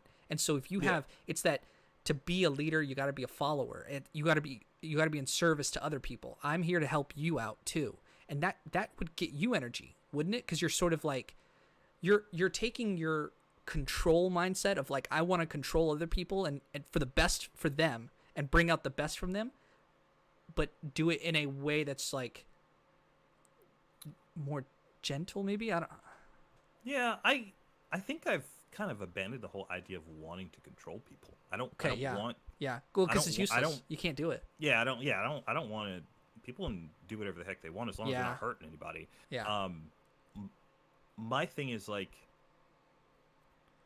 I want to. I like a position in whatever I'm doing that I just have control over the like what I'm outputting. That's Got it. When I can't do that is when things get kind of wonky. Like there were a lot of times at my previous job where I was like, man, like I have this idea. I've done the research and I know for a fact that I know I'm right. This is gonna work. Like I know this will work. And then I have someone else that would say, no, we can't do that. I'm just like, like I know exactly the feeling. Yeah, it's just like I do that a lot. Yeah. Without seeing any of the research that I've done or anything like that, it's just like and I'm like, I have to. A lot of those times go, okay, they have a lot of other things in front of them, and they didn't take the time to look into the stuff that I looked into. I'll wait. If it's possible to do it again in the future, I'll put it up there again. I'll shoot it up there again and see what happens. That's just kind of the approach that I have to take in that position. But yeah, I don't. It's about honing that tool, right? So you've got this sword, and you're sharpening it, and it's getting sharper every day. And it's like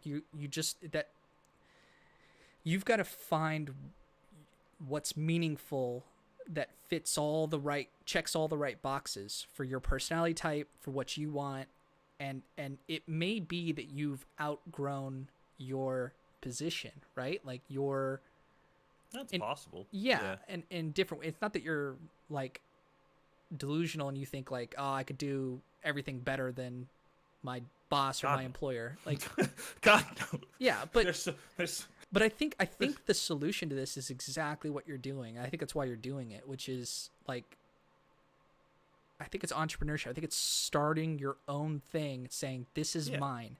Failure or success is solely determined on me and my decision making, and then you got to have that self-forgiveness of, because it's all on you, you're going to screw up in so many areas you didn't even know were possible, and then you're the only one to blame at the end of it, because this is what you wanted. Like if you wanted to step down and be a follower and just be told what to do, you would have, then you have someone to blame it on.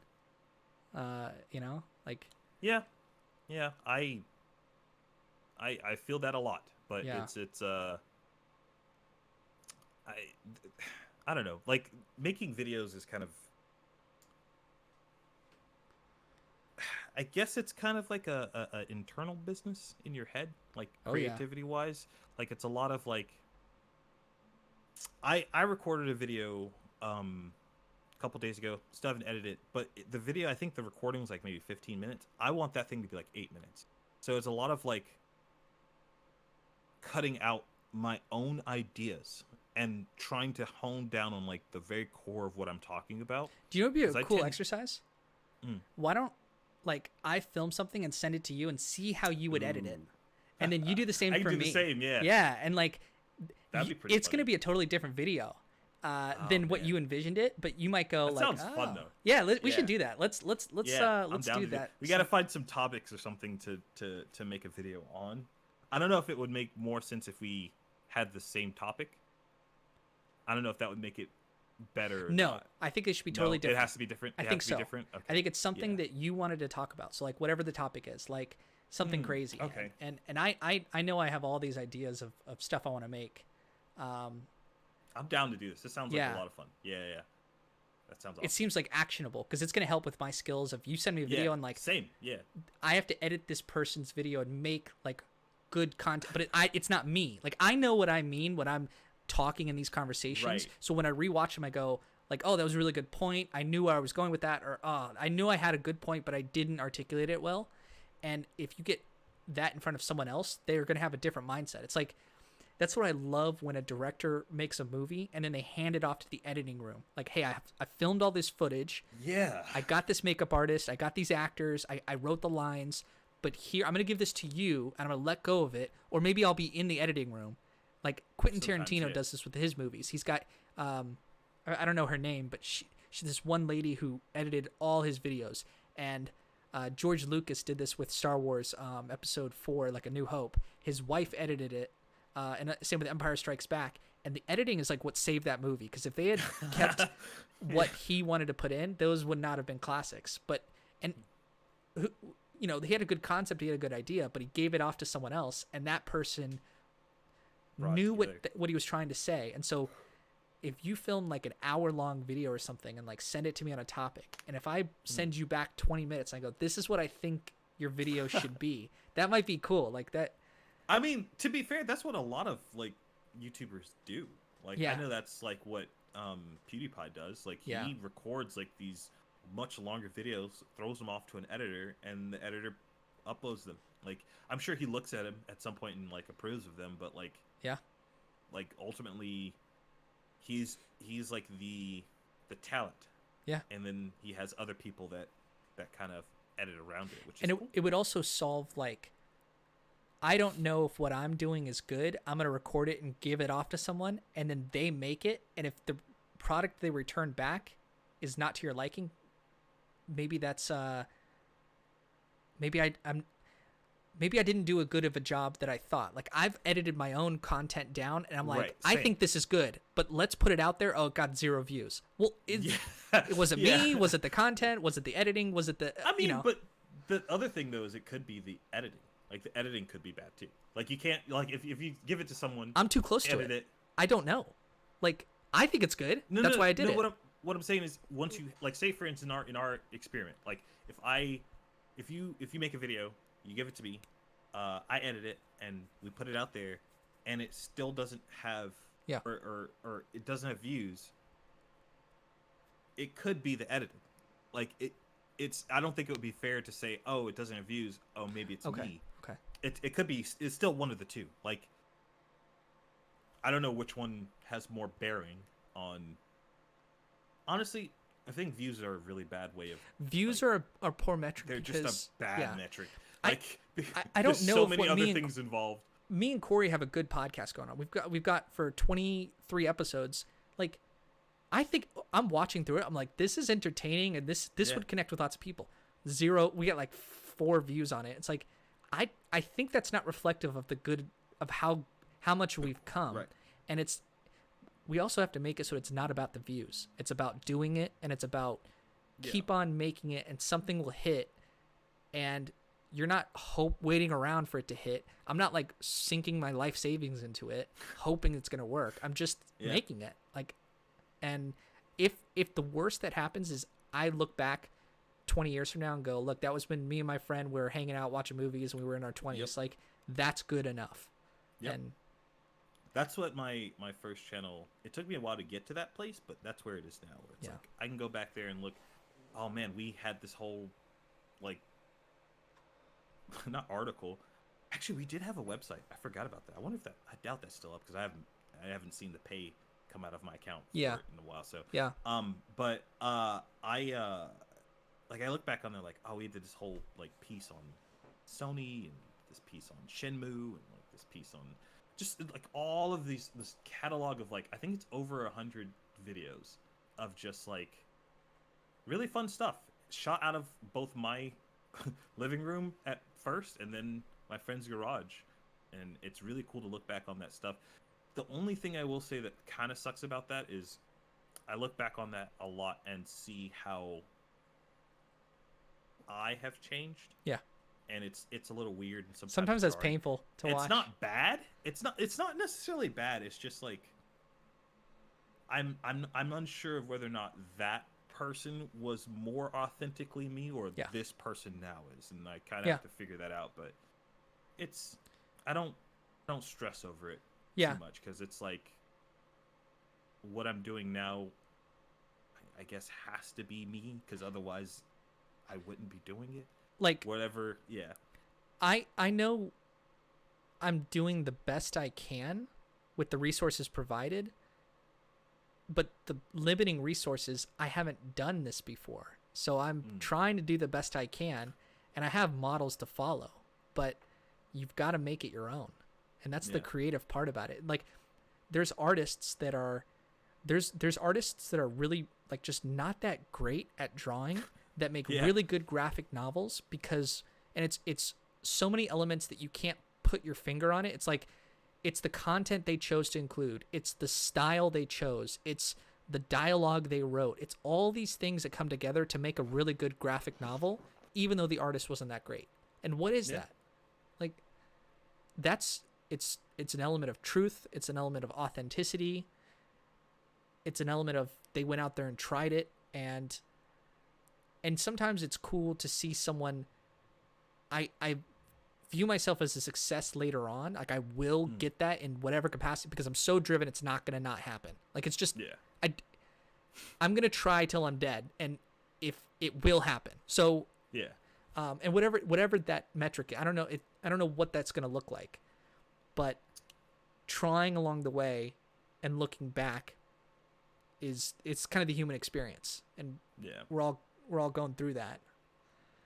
I think it might be wise to stop it here, because we're like two hours and 14 minutes, 2 hours and 16 minutes in. So but yeah, man, I always appreciate these are really fun, they're very insightful. I'm curious as to what conversations like this look like or sound like with Corey, because Corey, I know he's like he tends to run away from the camera sometimes, but like he seems like the type of person that like would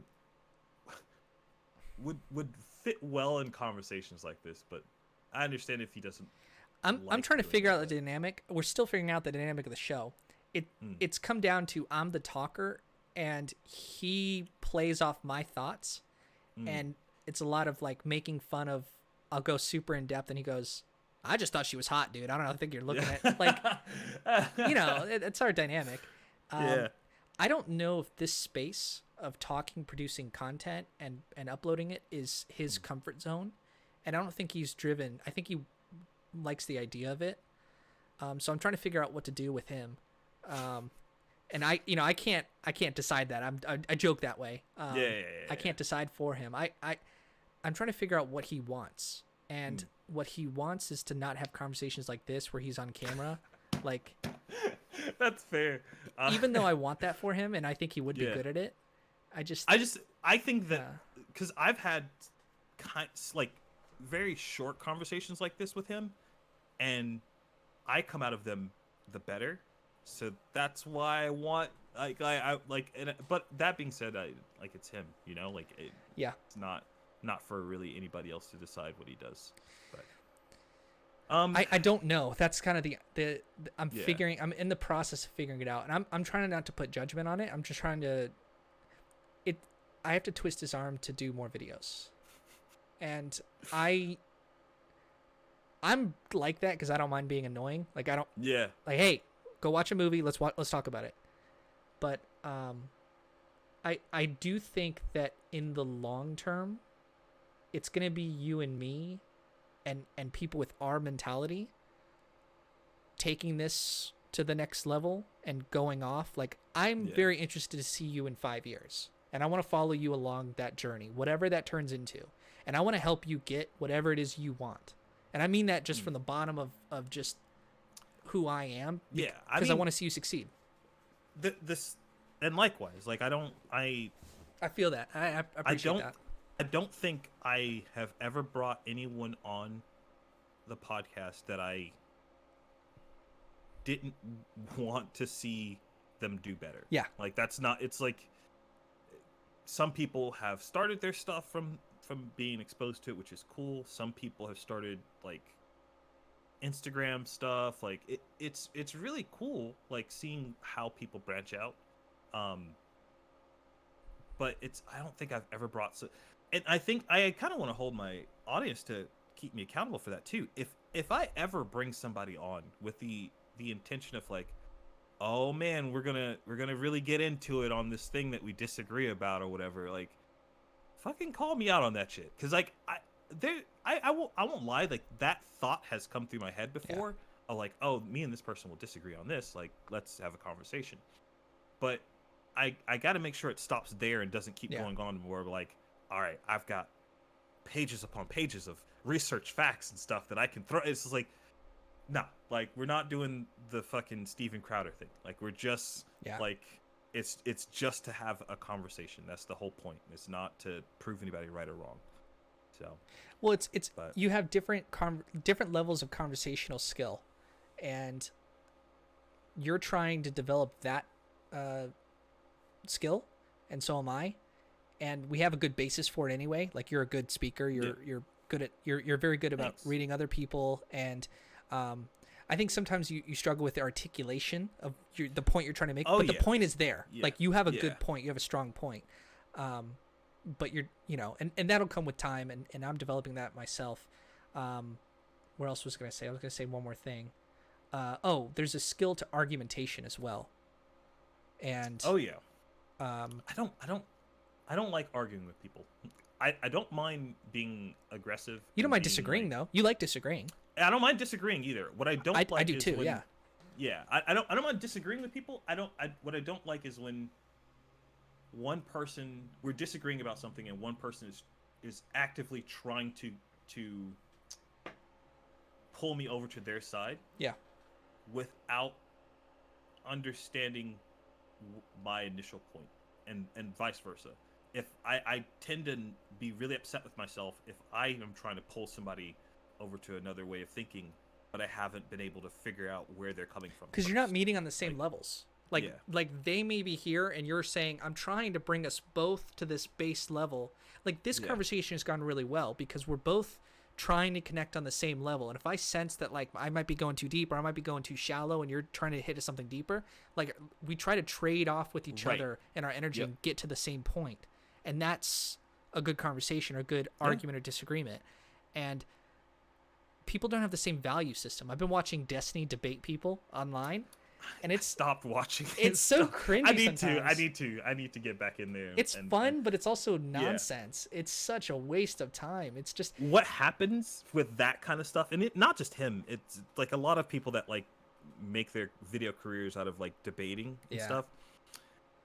It becomes a competition of trying to win, and then what happens there is they say one thing that is so dumb that I just immediately hit like YouTube. I go back to the YouTube homepage and I find something else. Like, cause it's like, I hear some, I'm just like, you don't believe that. I know you don't believe that. You're literally just saying that so you can try to like force this person to like concede.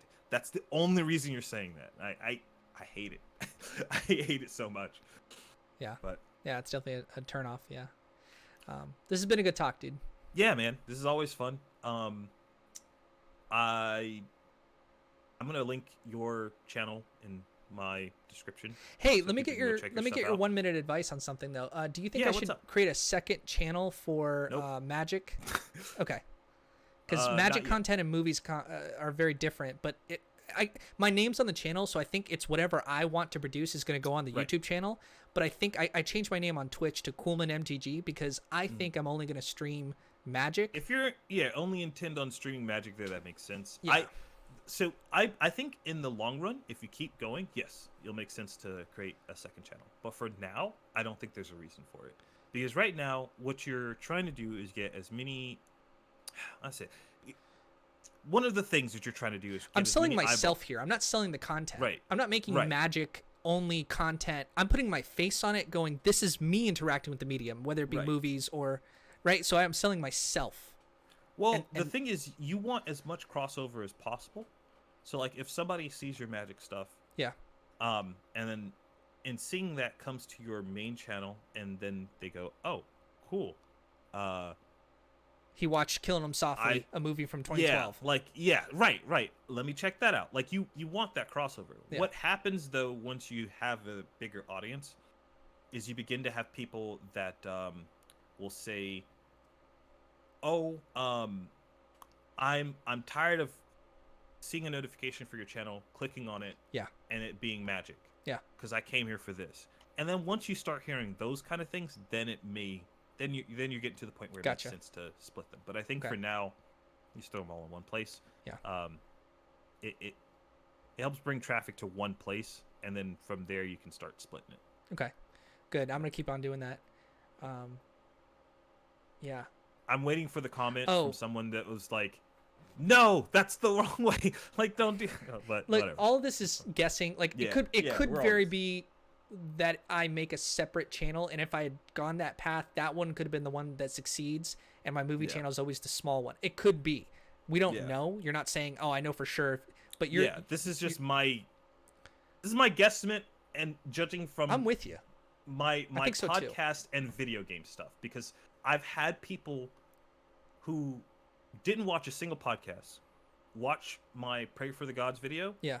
and then the next time I talk to them, they're like, "Yeah, I listened to this podcast," and I'm like, Boom. "That's Right there. that's it. That's That's it. literally exactly what I've wanted to happen." So And then what do you do with the fact that the best content is probably an hour in? Like, in this conversation, the best stuff that people really should watch and listen to is like hour and 20 in or whatever. It's there's two things that I've been thinking about with that.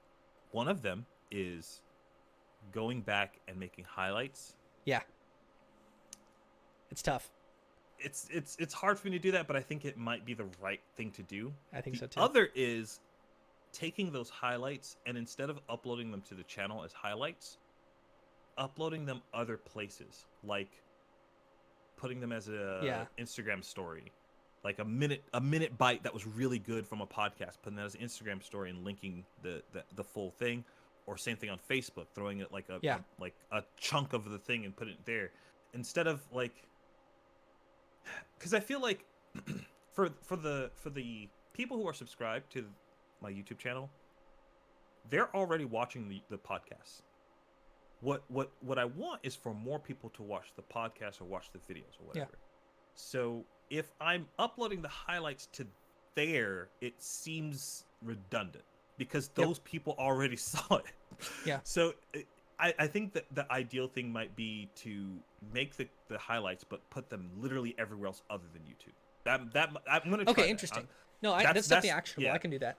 Yeah. I think that's what I'm gonna probably try next. Is Cool. just grab little snippets there and put them everywhere else. That's a good idea. I'm gonna let you know how that goes. Yeah. Yeah. I'm gonna try it too, see if it works for me. So Yeah. Yeah. All right, dude. But yeah, take care. I don't know if you I feel like at this point people know your channel, but I don't know if you want to like plug it in. Yeah, plug it's it, just plug it away. It's just my name. You just type my Yeah. name on YouTube. Just go copy paste Michael Kuhlman, and it's right there. I'm trying to make it as easy as possible, so if anyone Googles my name, that it pops up. And Yeah.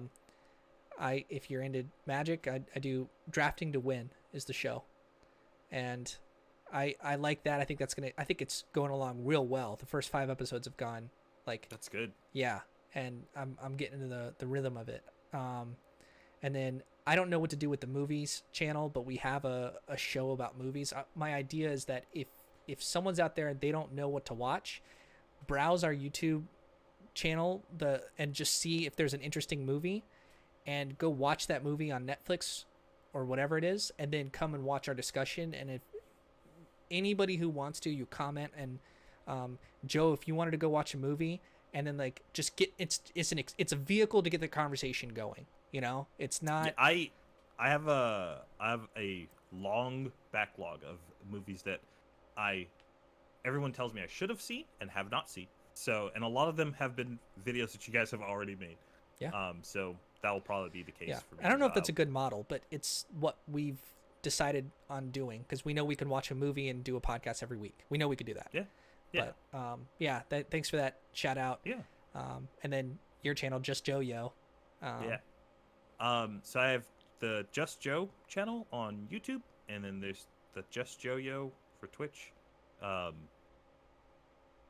I know I was talking earlier about how I may We're gonna not... talk after this, like yeah. in the next, like today or Yeah. tomorrow or the next day. We're Yeah. gonna send some messages and talk about ideas of what we want to do. So Yeah.